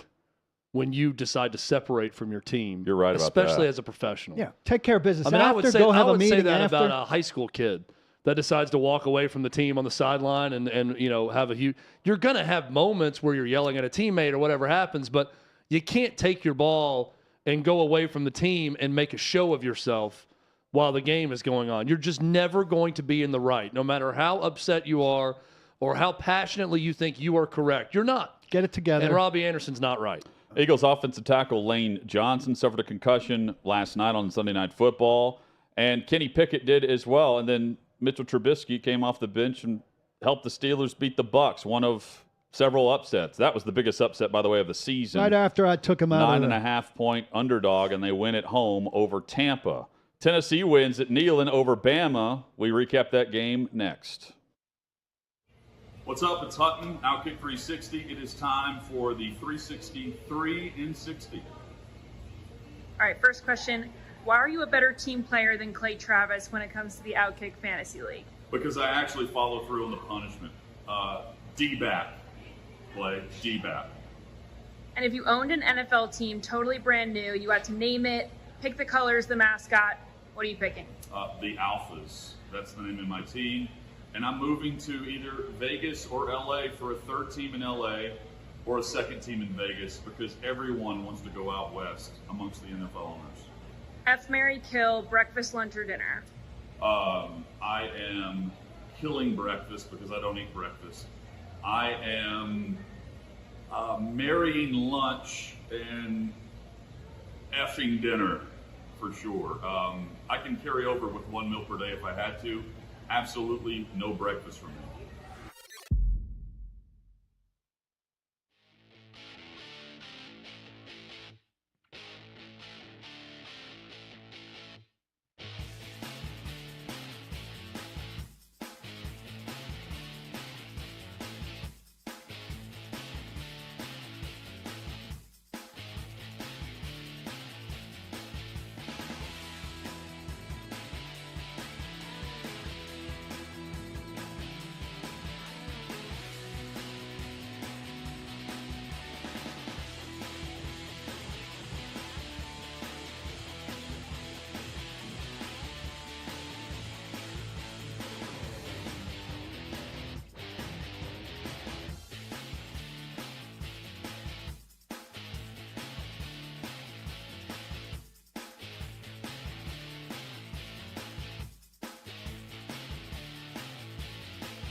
What a college football weekend. Final hour is here in the Monday editions. We recap all the solid performances, big games. OutKick 360 live at 6th and Peabody with Yeehaw Beer and Old Smoky Moonshine. The crew is all here breaking down the game of the year to this point, Tennessee and Alabama, and some other great performances as well. Chad, explain the emotion behind the 15 years and the demons that were exercised at Neyland on Saturday. It's almost indescribable. I'm going to do my best to describe it. That's what we do on this show, right? We try to articulate things. I'm going to do my best. But as someone who is a Tennessee grad, it's difficult to describe for a number of reasons. If you're someone around my age, Alabama was the game growing up. It then became Florida. And for a lot of Tennessee fans, it still is Florida based on your age. But Alabama was always this rivalry of begrudging respect from both sides. You hated Bama if you grew up in Tennessee. If you grew up in Alabama or you're an Alabama fan, you hate Tennessee. But there is a begrudging level of respect. That respect doesn't exist in Alabama-Auburn. I don't think that it certainly doesn't exist between Tennessee and Florida in another rivalry. But it does exist against Alabama.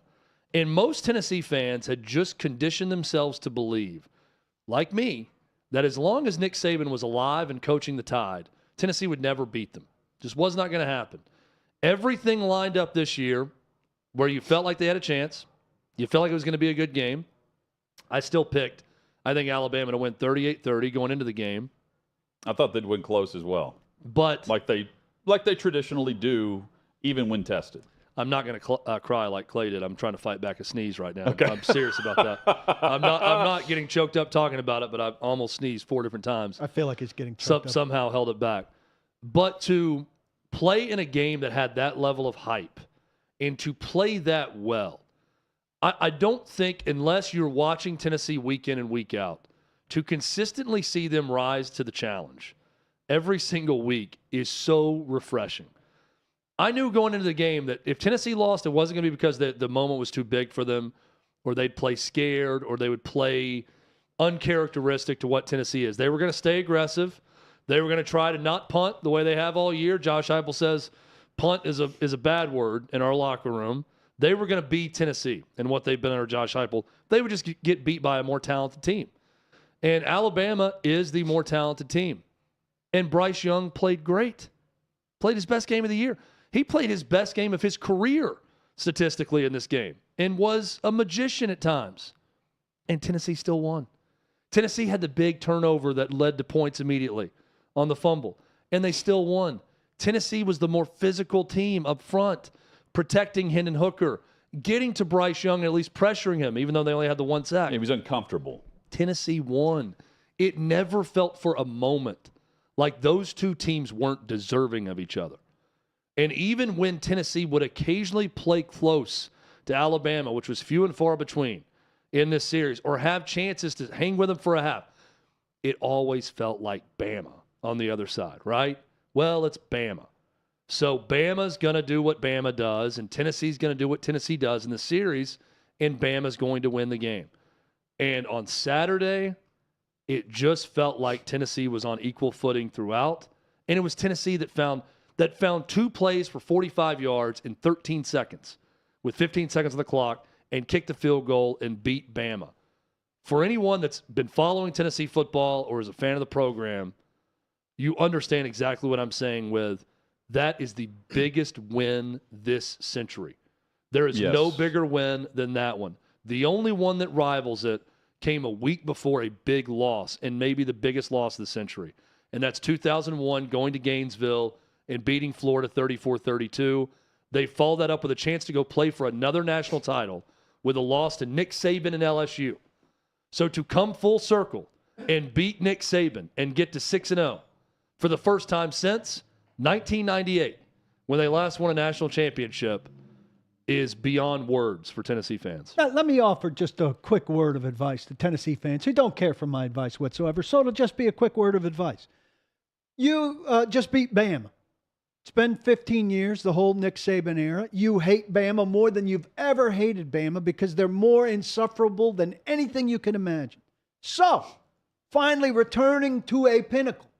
Don't become insufferable yourself. Don't turn into who you hate. Amen.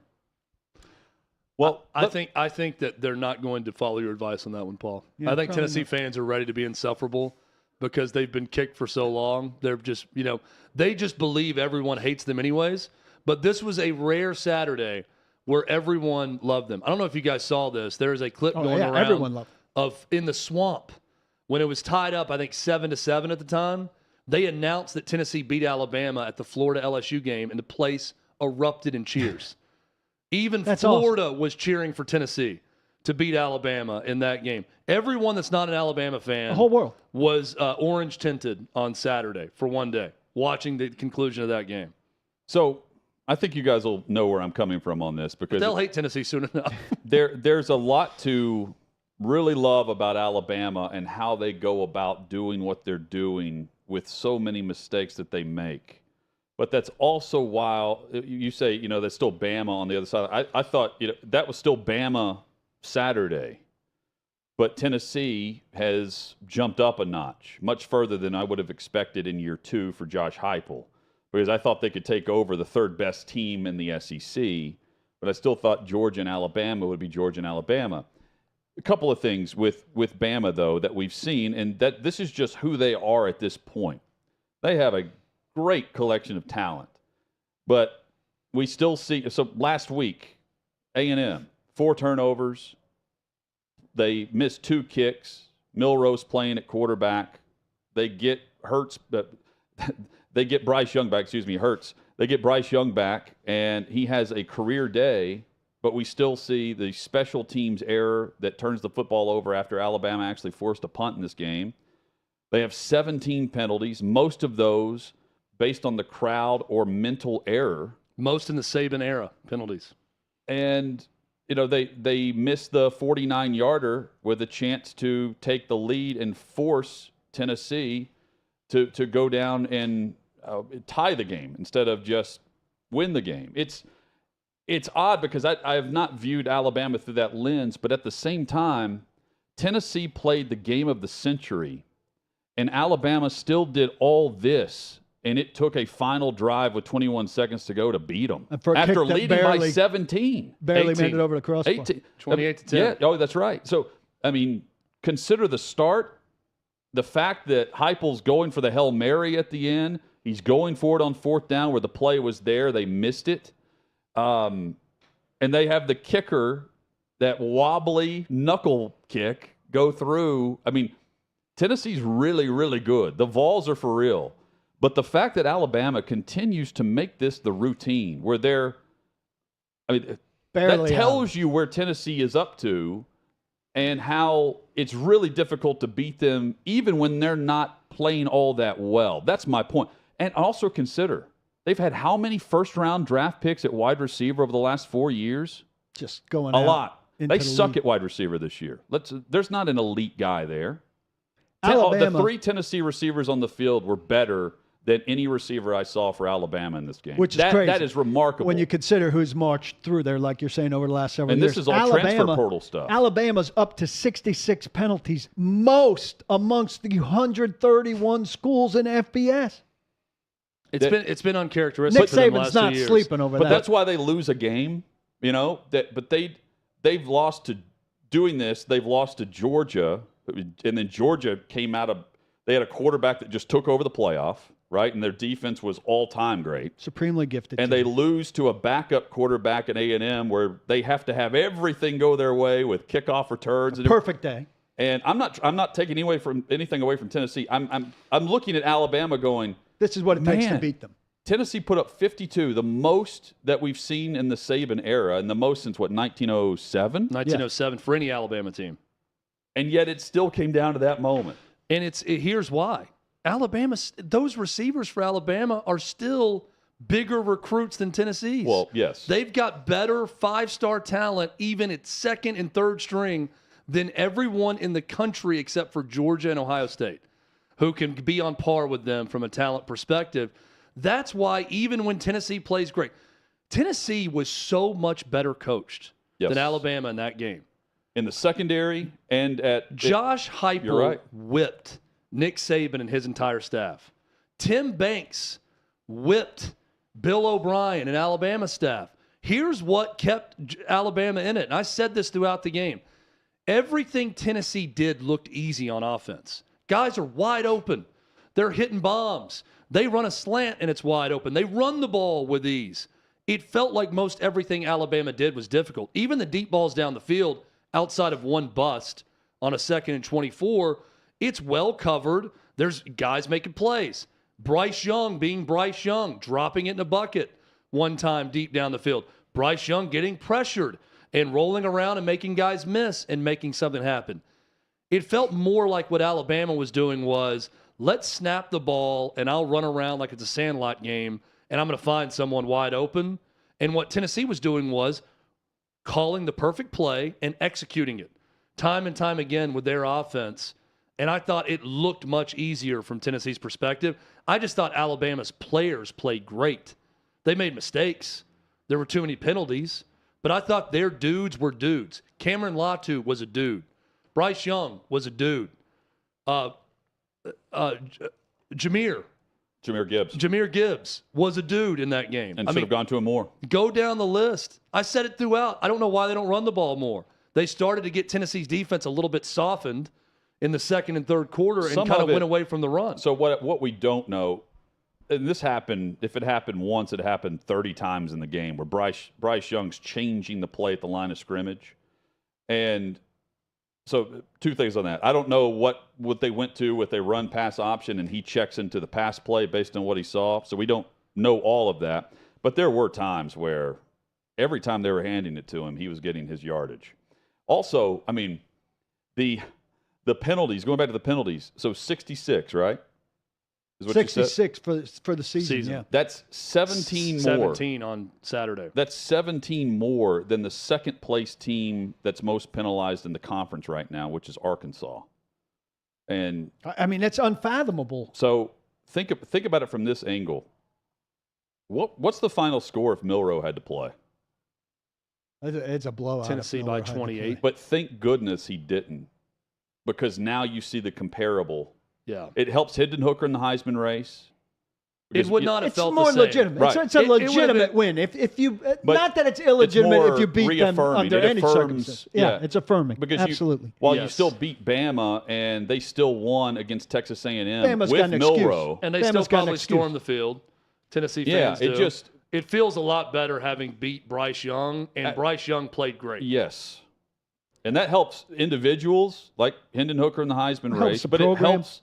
Yeah, helps you with can those sell recruits. the fact that you were poised enough to take on the magnitude of that game and perform the way they did. What does this do with that section full of recruits? I hadn't thought of this until today, but the magnitude of this win in front of those kids and kids who are watching it on TV, I know that there's a lot to swing and one game doesn't swing everything, but a high-flying game like this with the scoreboard as lit up as it is, the atmosphere as crazy as it is, seeing that field full of people in orange after it's over, seeing the goalposts paraded out. I mean, you can't get a better recruiting day. And then Heupel talking like he talked afterwards. That's the best recruiting tool available. I don't know how, if you're a 17-year-old kid in the class of 2024 or whatever it is, that you don't just commit to Tennessee on the spot, having witnessed that entire setup throughout the game. A year ago, Jimbo Fisher had a ton of 5-star recruits in the crowd when they beat Alabama, and it led to the greatest recruiting class maybe in the history from a star perspective. Help lead to that. I hope you get a quarterback. And with a lot of other already people, got one. They've already got a quarterback. There's a report from Vol Report that a 4-star wide receiver is just committed today. Yes. Right. And there's going to be more. I think it's a great question, Paul. Kids are lining up at the transfer portal, waiting for the hatch to open. I don't know how you don't watch that in that stadium, in that environment, and watch a game like that and see how the students celebrated with the players afterward and how everyone sort of embraced each other and the fan base backed the team and not think, I got to be down there. I got to be here for this. I mean, it'd just be human nature. If you were looking at a school to attend and a program to be a part of, that you would want to be a part of that. Now, they're going to go other places. It's going to look great also. I don't think they're going to see a game like that this year in an atmosphere like that whenever they take another visit. I mean, the game we saw last year that was comparable was A&M, and they just set records for 4 and 5 stars. That's what I just said, yeah. Right? So you've got – but think about the NIL money too. You know, you're at the environment, and you're budgets are up. Yeah. I'll also think about, you know, the goalpost budgets, NIL budgets, The 4th-ranked player in the country a year ago was from Martin, Tennessee, Ty Simpson, and was a lifelong Tennessee fan. And he really didn't give Josh Heupel a chance, even though he grew up going to Neyland Stadium multiple times a year. And he goes to Alabama. He is now 3rd string behind Jalen Milroe, who's a redshirt freshman, on that team. And he loses in his first game in an Alabama uniform in Knoxville. I do wonder what's going through his mind at that point. That probably forces you to – I think you'd probably – there's one of two ways to go. Man, I made a mistake, and I should have gone here. Or, man, I'm going to bow up now and show everybody why I went to Alabama and show that I didn't make the wrong decision and make sure I win the starting job next year when Bryce Young's NFL and show that I'm better than Jalen Milroe. He'll probably go in that direction. You got to go that direction. But I can't help but think about Bama electing to make Henry To'oTo'o the narrator of their hype video leading into the game, but to not release that video until the morning of the game, not the day before, almost an effort knowing this might get Tennessee even more fired up and backfire. When Friday's hype day. But when he's the narrator and he says it's not personal, it's business, talking about this game and why, and also saying why he went to Alabama. And for Princeton Fant, who's a 5th or 6th year senior, was asked about it today for Tennessee and said, was that motivation? Did you see it? He said, oh, yeah, we saw it. And it was motivation, but he's right. It was business and not personal for us on that day. Great response on that one. But those two guys I thought a lot about on that day and what that must have been like for them. And then you also have the now infamous tweet of Derek Dooley eating a styrofoam plate of spaghetti and meatballs while tucked away in the bowels of Neyland Stadium in the corner, almost in shame, not having anyone see him. And some reporter got a shot of him in his suit from the back as he's digging into his spaghetti. And there's Tennessee fans celebrating just 3 or 4 feet from him. So were there the picture you showed me, I couldn't tell it was specifically spaghetti. Were there a series of pictures that told us it was spaghetti before we saw this picture? Or was it clearly spaghetti in this in a way that I didn't see? You know, those we knew you guys they were eating they're spaghetti. all handed, meals after the game. So I'm sure the reporter saw people getting the food, so he knew what he was That's a messy eating. travel food, spaghetti. Yeah, it is. He looked It's like he was unusual, comfortable eating standing up. Yeah. Some people just have a comfort level like in a Dooley. I'm not good at eating spaghetti standing It's hard up. to hate Dooley. Like I don't watch that. And I'm I really like the guy. I watch that. And I mean, there's if a you part, think you don't hate him, you should have drank with him like we did. As a at Tennessee Jerry fan, Jones's party. Look, as a Tennessee fan, I don't wish like total ill will on Henry To'oTo'o and Ty Simpson. How about Pruitt? But I take great joy in knowing they went to Knoxville and lost. Do you have ill will for Pruitt? Yeah. You have to. Yeah, I have ill will for have to Pruitt hate because Pruitt. he's a Bama guy. But these were Tennessee guys. And then they decided to become Bama guys, and then they got beat. I love that. I think that's a beautiful moment for Tennessee fans to Completes revel the in. circle. Absolutely completes the round circle. and round it goes. And I'm willing to bet Ty Simpson, if offered and could be the starter at Tennessee and knew he was going to be the starter, he'd probably transfer. Well, he may do that to another program too. But I don't think that's going to be a possibility A lot of SEC because jobs coming Tennessee's got the number 2 quarterback in the country coming in next year. And this looks well set up for quarterback to go from Hooker back to Joe Milton with all that experience for 1 year. Nah. And then I'll pass on Nico Milton. Iamaleava. I'll go right to the kid. Milton looks a lot more savvy in the time that he's gotten to play so far this year. Has. And let me give him credit on that Hail Mary We'll have a chance to prove it this week. Yeah. Yeah, we'll see a good half of Here it. are the keys to the kingdom against the Skyhawks of UT Martin. Now, take it I like and their run helmets. a joyride with it. But they checked him in on the Hail Mary play at the end of the first half, and he got rushed, and he had a chance to do either one of two things. Get sacked and have just a critical fumble at the very end of the half, or run out of bounds like he did against Ole Miss. And instead, he rolled to his left and threw a perfect Hail Mary pass into the end zone that was tipped and gave Tennessee a chance at it. And I thought, that's a nice step in the right direction to be placed in a game like that in that moment and be fine. Do better. Here is Tennessee head coach Josh Heupel post-game after their win over Alabama. The growth inside of our program from the time that we've gotten here, the ability to be resilient. It wasn't pretty in the second half. There's a lot of things that we didn't do at the level that we're capable of, but our kids continue to reset and go play and believe and, ultimately find a way when it takes zero to be on the right side of the scoreboard. So really proud of them and excited to be able to celebrate with everybody. What time did his presser actually begin? Have we heard about that? That's a good question. Because he's on the field, then he's in the locker room, and he's taking photos and selfies with all the players and recruits. It's not your typical post-game 10-minute or 15 minutes, a cigar party in the locker room with and Peyton, on the field. Peyton Manning. Then they had to clear the smoke. Yeah, Peyton Manning and Al Wilson and Joey Kent are smoking cigars with all the current players and coaches. Yeah. Also, I have not seen it. We were at the game, and I've not watched the playback of it, but apparently CBS stayed a long time on the celebration. They did. They interviewed Heupel. They interviewed Jalen Hyatt.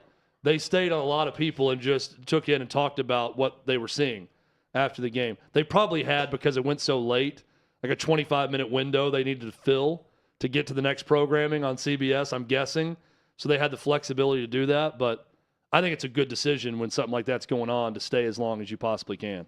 Yeah, and good job by Brad Nessler for what Michael Kay failed to do on the Aaron Judge home run. Let a moment like that breathe. Instead of immediately going into statistics and everything else and having something pre-prepared. I mean, I think his call was, kick is away. It's good.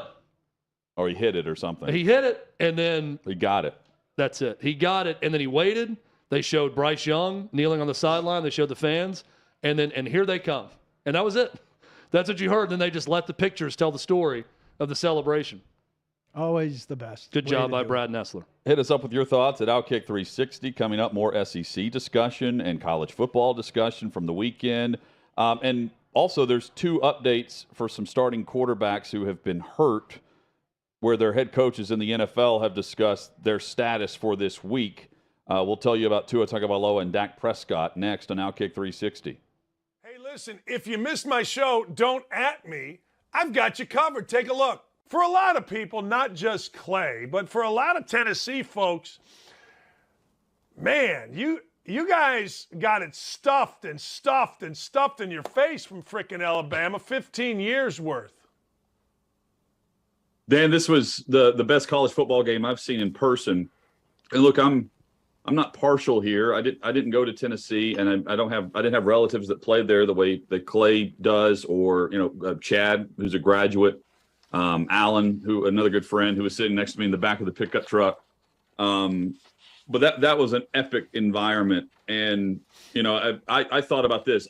Everybody, we didn't go on the field. We stayed and just watched the atmosphere, and everybody in there had a cigar in their pocket, And I'm thinking, how many times we know, because that was their first win over Saban. There's been 15 years of demons that have haunted them in this rivalry in some way. I love Lamar Jackson. You do. I love him. But that love is fading. When you were in high school and you started dating the girl of your dreams, and then you're like, nah. Or you're in high school and you started dating this boy that you think is so cool, and then eventually you're like, nah, I'm good. Seriously. That's what me and Lamar Jackson are quickly becoming. You cannot go 1 touchdown, 4 interceptions, and a 28 QBR in the fourth quarter. Yesterday it happened again. High snap, he goes and gets it, starts running, and makes the cardinal sin of quarterbacks.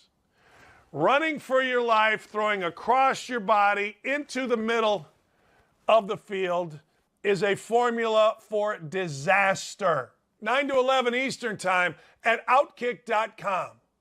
Watch Tommy Lahren is Fearless and get exclusive content at OutKick.com. But did you miss an episode? Don't worry, we've got you covered. Well, the virus that causes COVID-19 was first identified in December 2019. And by December 11th, 2020, the Pfizer vaccine became the first to receive emergency use authorization from the FDA. Wow, a year, huh? Not 5 to 10?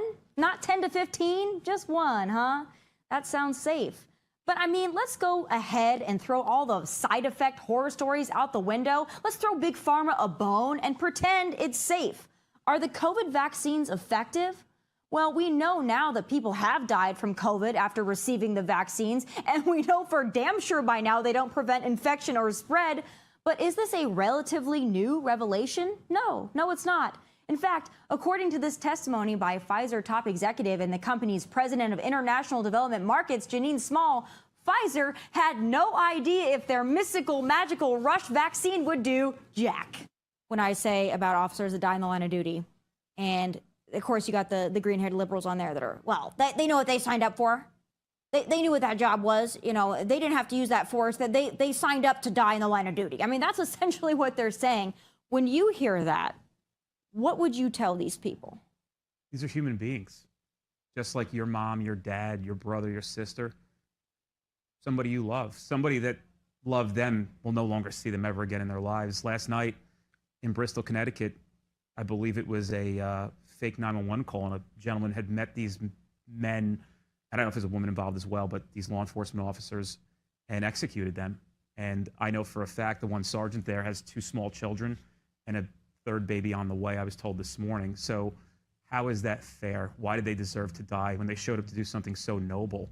Tune in Monday at 7 p.m. Eastern, where I break down the hot topics, and of course, I'll have some final thoughts.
For the win for the Volunteers. From 40. On the way, a knuckleball. He got it! There's the call on CBS. Nestler. It was good. Good call. They just Tennessee. let the noise and the scene take over at that point. There's a lot of people that still believe that ball was tipped in some way. I've watched the replay of it. It's hard to think it's really not hard tipped. to tell because there's a hit it. hand close to it because he. Yeah. But also Chase there's McGrath no kicks it very low every time. So when he gets past the line, you feel decent about it most time, but he's got a low trajectory. I liked your theory that because the clock got so low, he was expecting Saban to take the second time out, and he started a practice soft kick. approach on a practice kick and then was kind of stunned into having to take it.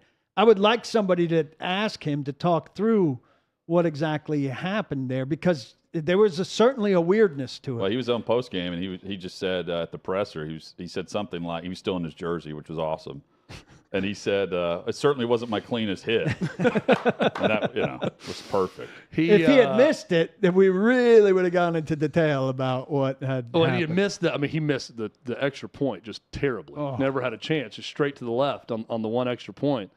That's a great. I haven't even seen that line yet. It's great that it certainly wasn't my cleanest hit of the ball. But he was shocked. Like if you look at when they cut back to he wasn't sure. His holder and his players are celebrating with him, and he's almost sure looking up still. like, is that good? Because the kicker knows, and he knew that thing had to really get there at the last second if it was going to make it. And I think he knew that it was a good chance it was going to be short. 2 quick updates on injuries for quarterbacks that are about to begin preparation for games this week. So Dak Prescott, Mike McCarthy saying today that he's expected to be cleared either today or tomorrow, and he'll be joining the Cowboys at practice as the number 1 QB on Wednesday. And look, that's perfect timing because the clock expired on Cooper Rush. So while it's kind of silly that there's a question up to a point, the Cowboys were running smoothly. And they ain't running smoothly after what they did the other night. Yeah. And Prescott and the Cowboys have the Lions, who are coming off their bye week. Meanwhile, Tua Tagovailoa. So was he cleared last week? No. They went ahead and ruled him out, even though they said he was improving. There were different stages of things. I thought he was cleared, and I bet on them. Bridgewater was cleared, but started the game as the backup, which doesn't make sense. We had Armando on, and we're asking him about this, Paul. It was, it's like, what is, like, if he's cleared and he didn't have a concussion to begin with, play him. Why is he not the starter? And then, they end up needing him, and now they're going back to Tua. At least that is what is on track. They made it clear that they believe Tua is going to go about this week as the starter. Who they play? I don't have that. That's a team that needs a clean slate start. Things were going very well. Things got sidetracked in a very ugly fashion. The Steelers. Sunday Night They're Football. playing a bad team with a national audience. Tyreek Hill is still on a ridiculous pace, something for like 1,900 yards. They need to clean slate it. They need to protect the hell out of him. He needs to have a clean game where his head doesn't come close to the ground or a knee or anything. And if they can beat Pittsburgh and he makes it through a game, I'll feel great about Miami again, and they can get back on track. If this game somehow goes awry and he gets knocked, that season's coming apart. Well, the first one, he got knocked. The second one, he was running and got thrown down in what didn't look all that bad. And that's when it happened. It turned out bad because it's probably a multiplier, right? But they need him to have a clean game. And they're playing the right kind of team because Pittsburgh pulled a nice upset, but Pittsburgh's not a good team. That was their first win without T.J. Watt in the lineup. Yeah. Against Tampa, 20-18, the final score. And it featured Tom Brady going ballistic on his offensive line in that game. Yeah, saying that you're so much better than what you're playing in no uncertain terms. That's his strategy. That's how he motivates. Brady, while going off on his offensive line, still being savvy as he is, looks to his left at one point. You can see him make eye contact with the camera person that was filming the tirade, and then he kind of wrapped it up. Finishes his point and moves on. Yeah, he didn't stop being angry, but he sort of finished his screaming at his offensive line and then walked away once he saw the camera. Smart. That was the first loss to a rookie quarterback on the opposite sideline for Brady since 2014. He had faced 12 others, had been 12-0 until yesterday, and the rookie didn't even finish the game. It was Trubisky that came in. Do we know who that was in 2014? I don't know. We could go back and look. Ridiculous details. I'm trying to think of that year. I'll find it. Yeah. Now I'm interested. He listen. I wonder if this is going to be a storyline of this year. We were handing the NFC Championship game practically to Packers-Bucks. Like if you didn't set up that game to be your championship game, it was because you were getting clever to try to pick a breakthrough team. And look, it's only Philly. Yeah, right. They were right there, but the majority of people voting, they were going with one or the other was or definitely LA, the Rams. Yeah. Or the Rams, but who are also bad. Through 6 games, both of them don't look like they're delivering. Now, Brady had one big game, but then yesterday he was back to not doing a lot. Rodgers, I was trying to let off the hook a little bit. I didn't see that much of the game. And Tyler Dunne, who's very familiar with both Buffalo and Green Bay, said he was awful, and a lot of this is on him. He's talking about the need to simplify the offense for everybody, and this is probably as bad as we've seen Green Bay in a while. Look, they'd lose 3 games most seasons under Matt LaFleur since he's been there, and they're 3-3 right now. 3 last year. They lost back-to-back to the Giants and the Jets. Talk about the money you could have won if you placed that bet before the season. So we're talking about better ball being in the NFC, unlike we expected. And it's not coming from the 2 teams we would have said had the quarterbacks to do it. It would be a hell of a story if this was a big step back for the two great quarterbacks, the two great aging quarterbacks in the same year. And that right now, it's hard not to go with recency bias, but that's how it looks like it's heading. Well, then just to further it, the 49ers improved by getting Garoppolo into the mix with the injury to Trey Lance. He starts 10 of 11 passing, and that offense was struggling to move the football in the first half against Atlanta. Atlanta pulls the upset over San Francisco, 28-14 the final. Mariota, 2 touchdowns passing. He ran for another. No Nick Bosa, but still. That's a bad loss. That's a loss that the 49ers should have been more prepared to go and win on the road, considering they stayed on the East Coast last week. They stayed in West Virginia. And that had worked for them every time. They'd stayed east. If I'm not mistaken, they've stayed east. This is the 3rd year in a row.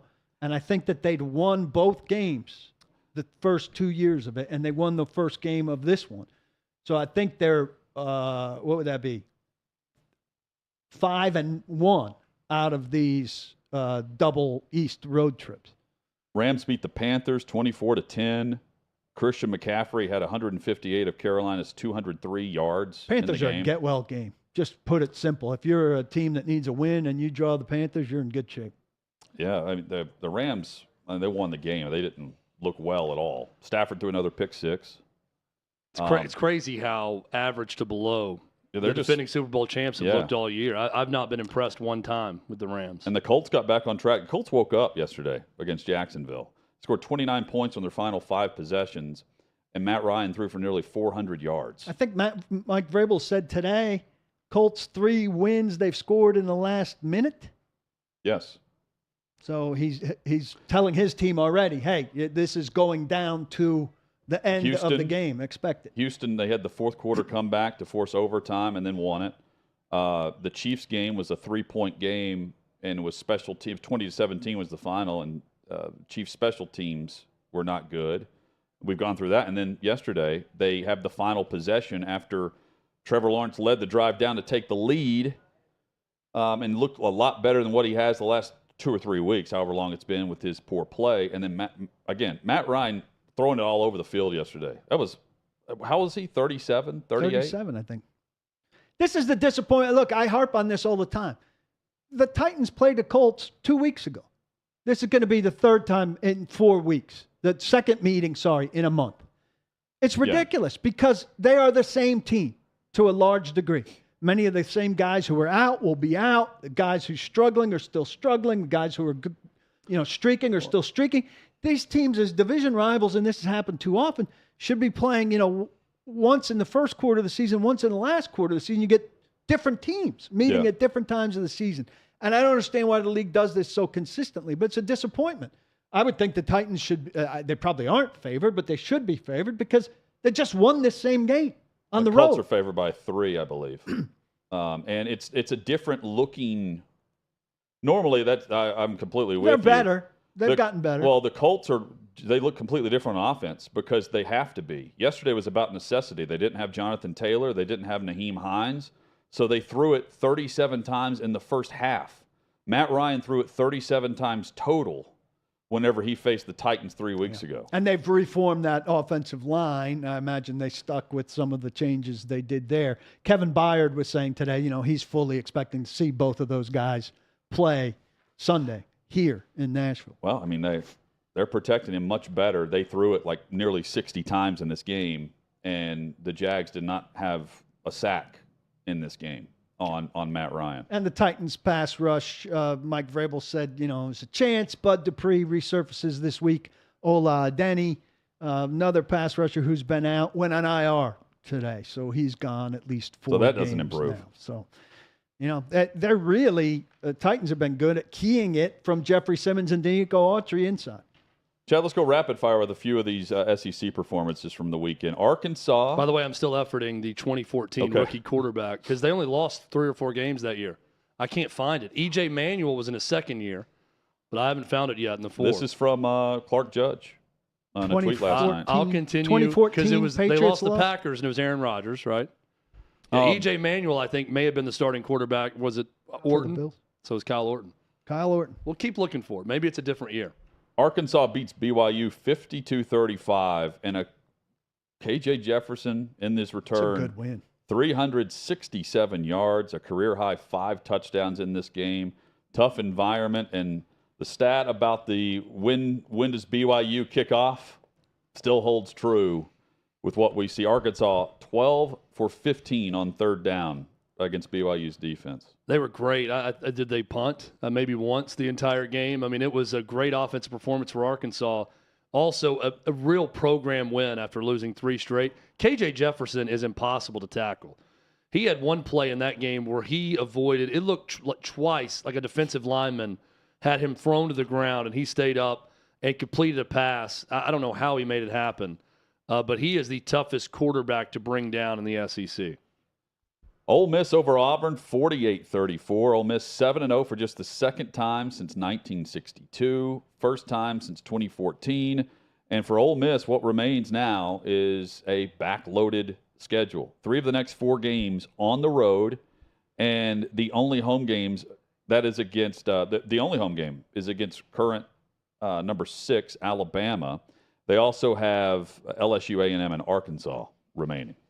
They've got a lot of work to do with the rest of that schedule. But once again, credit to Lane Kiffin, because he is a master at taking the personnel that he's got and creating an offense that works for them. They go from a great passing attack to a terrific rushing attack with Zach Evans and Judkins running the ball. Really good offensive team for Ole Miss.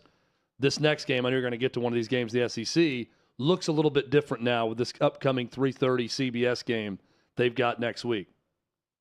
You want to get into LSU and Florida? Yes. 45-35 the final. So Florida's got a bye. LSU now moves on to Ole Miss. Anthony Richardson continues to not impress. I mean, I'm looking at his stat lines here. He opens the game and looks really good. And then things tail off. He had a 51-yard touchdown pass. He had a highlight reel scoring run. That was nearly 81 yards. That was nearly half of their offense, though.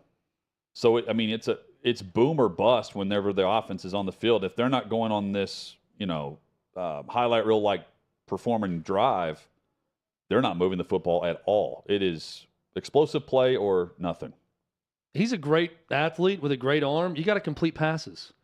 I mean, he's just not good at playing quarterback right now. He's a terrific athlete playing the position. That 81-yard run was as good as you're going to see. Terrible effort tackling by LSU on the play, but it was as good of a run as you're going to see from a quarterback this year. LSU was a nice bounce back. They got housed by Tennessee at home, and to go on the road and win that game was good for them.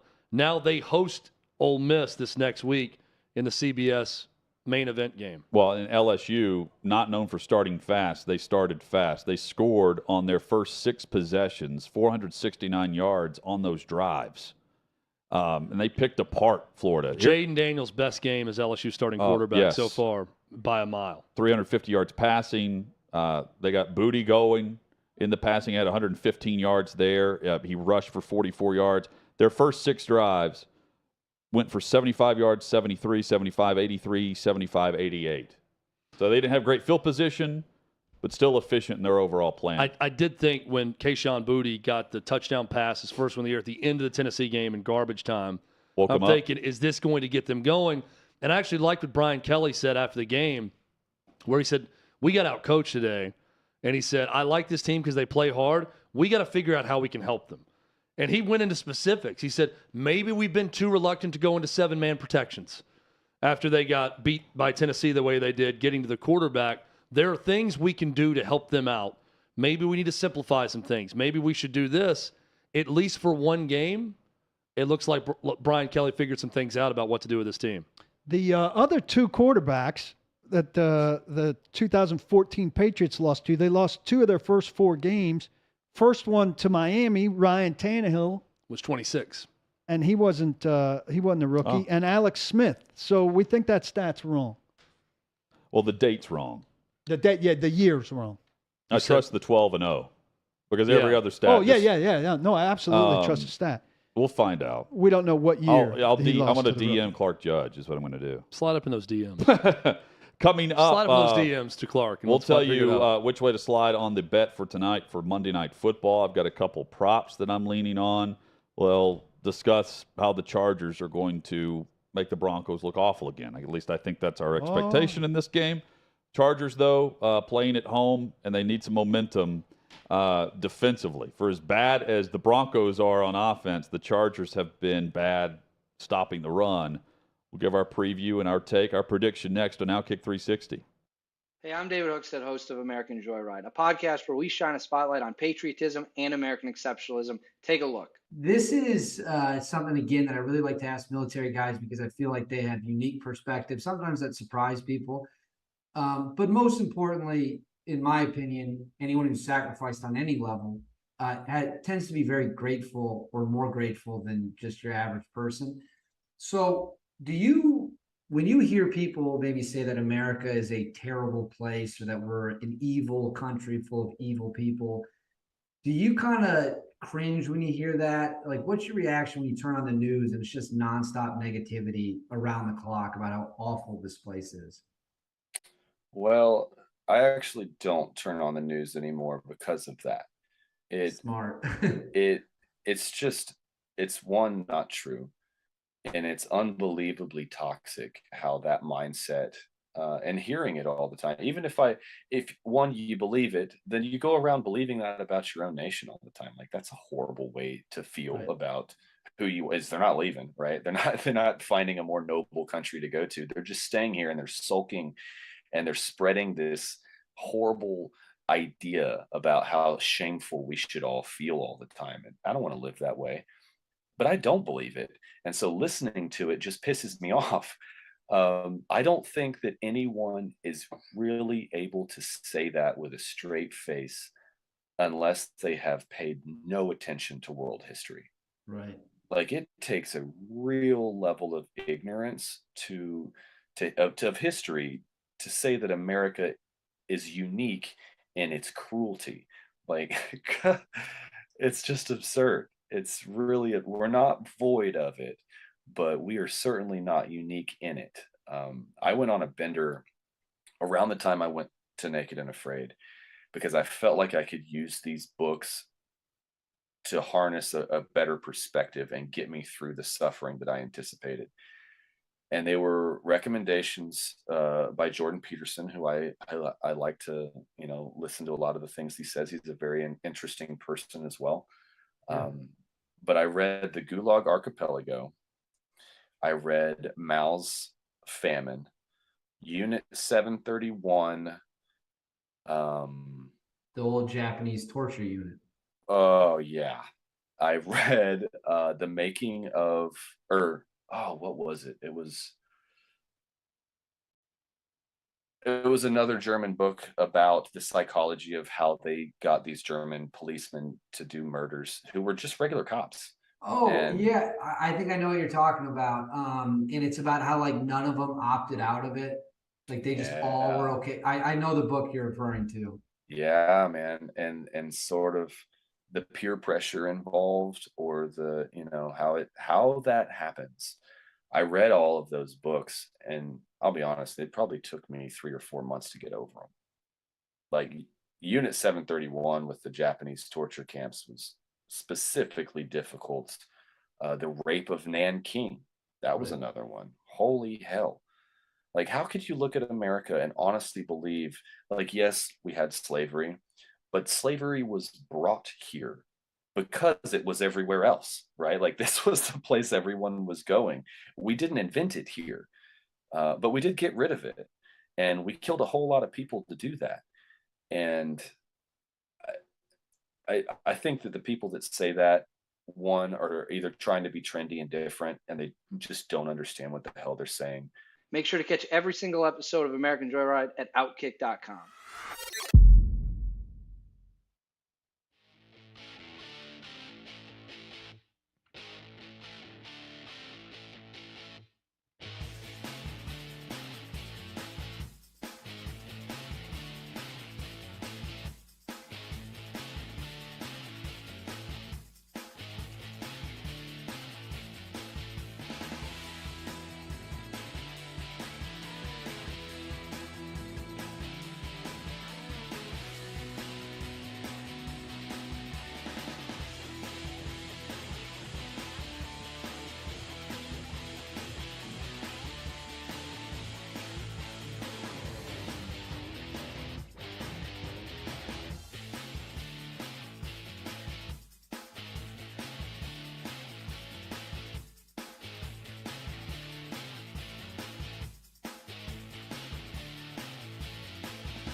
OutKick.com/bet is where you can go to place your wager with DraftKings for tonight's Monday Night Football game, Chargers and the Broncos.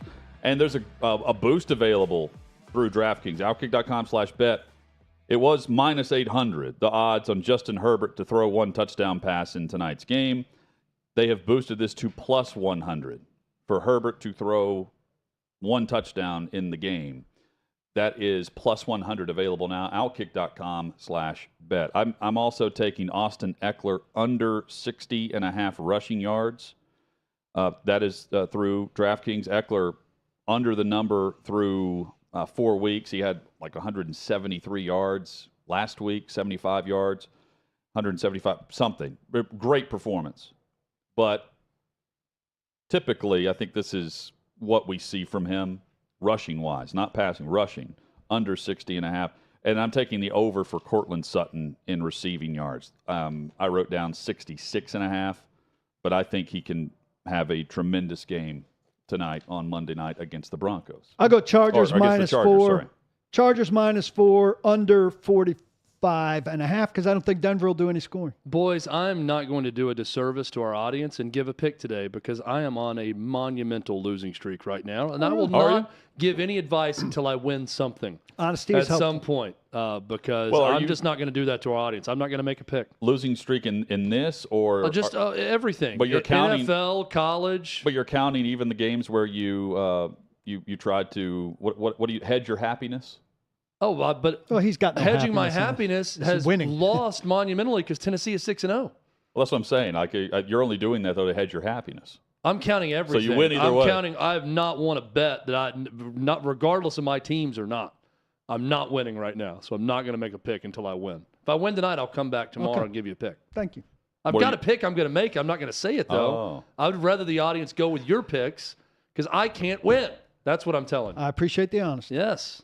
Titans officially getting the stadium deal done with the city of Nashville. They already had it from the state and from ownership with the contributions, $2.2 billion for the Dome Stadium, and that means by like 2028, Super Bowl will be here in Nashville. 2026, they hope to be in the building. 31 months it took to build Allegiant, and these are the same architects. So conceivably, if they broke ground on it in January, they could be ready in August of 2025. That's a super fast timetable. How many 55,000-seat stadiums is hosted a Super Bowl? 55 to 60. It's a new world. They've been told they'll get it. So definitely be a first, though. It'd be the smallest to host. Yeah. If and when that happens, which Indoor, I'm assuming building a dome and not getting to Super Bowl would be a first. Yeah. Indoor. Yeah, I'm assuming it's happening, but that's. Is there a rule in the NFL about capacity? Well, if there for is, the biggest game? If there is, they're adjusting it. Indoor, translucent, 1.7 million square foot. Allegiant is 1.8 million, so a slightly smaller footprint, if that's slight. 55 to 60,000 feet. The revenue bonds will be from the city. That's about $760 million. Nothing's coming out of the general fund here, and there's no property tax or sales tax. Only taxes are on stuff in the stadium and on stuff in the development around the stadium. So it's hard to punch a hole in it as a taxpayer saying stuff's coming. And the general fund's being forgiven $1.75 to $1.95 billion that the city would have been on the hook for if it maintained the current lease. Which is not an ideal stadium for what they're trying to attract year-round. They would have had to make it better. Back at it tomorrow from this great venue, 6th and Peabody for OutKick 360. Don't block the box. Lock your lock.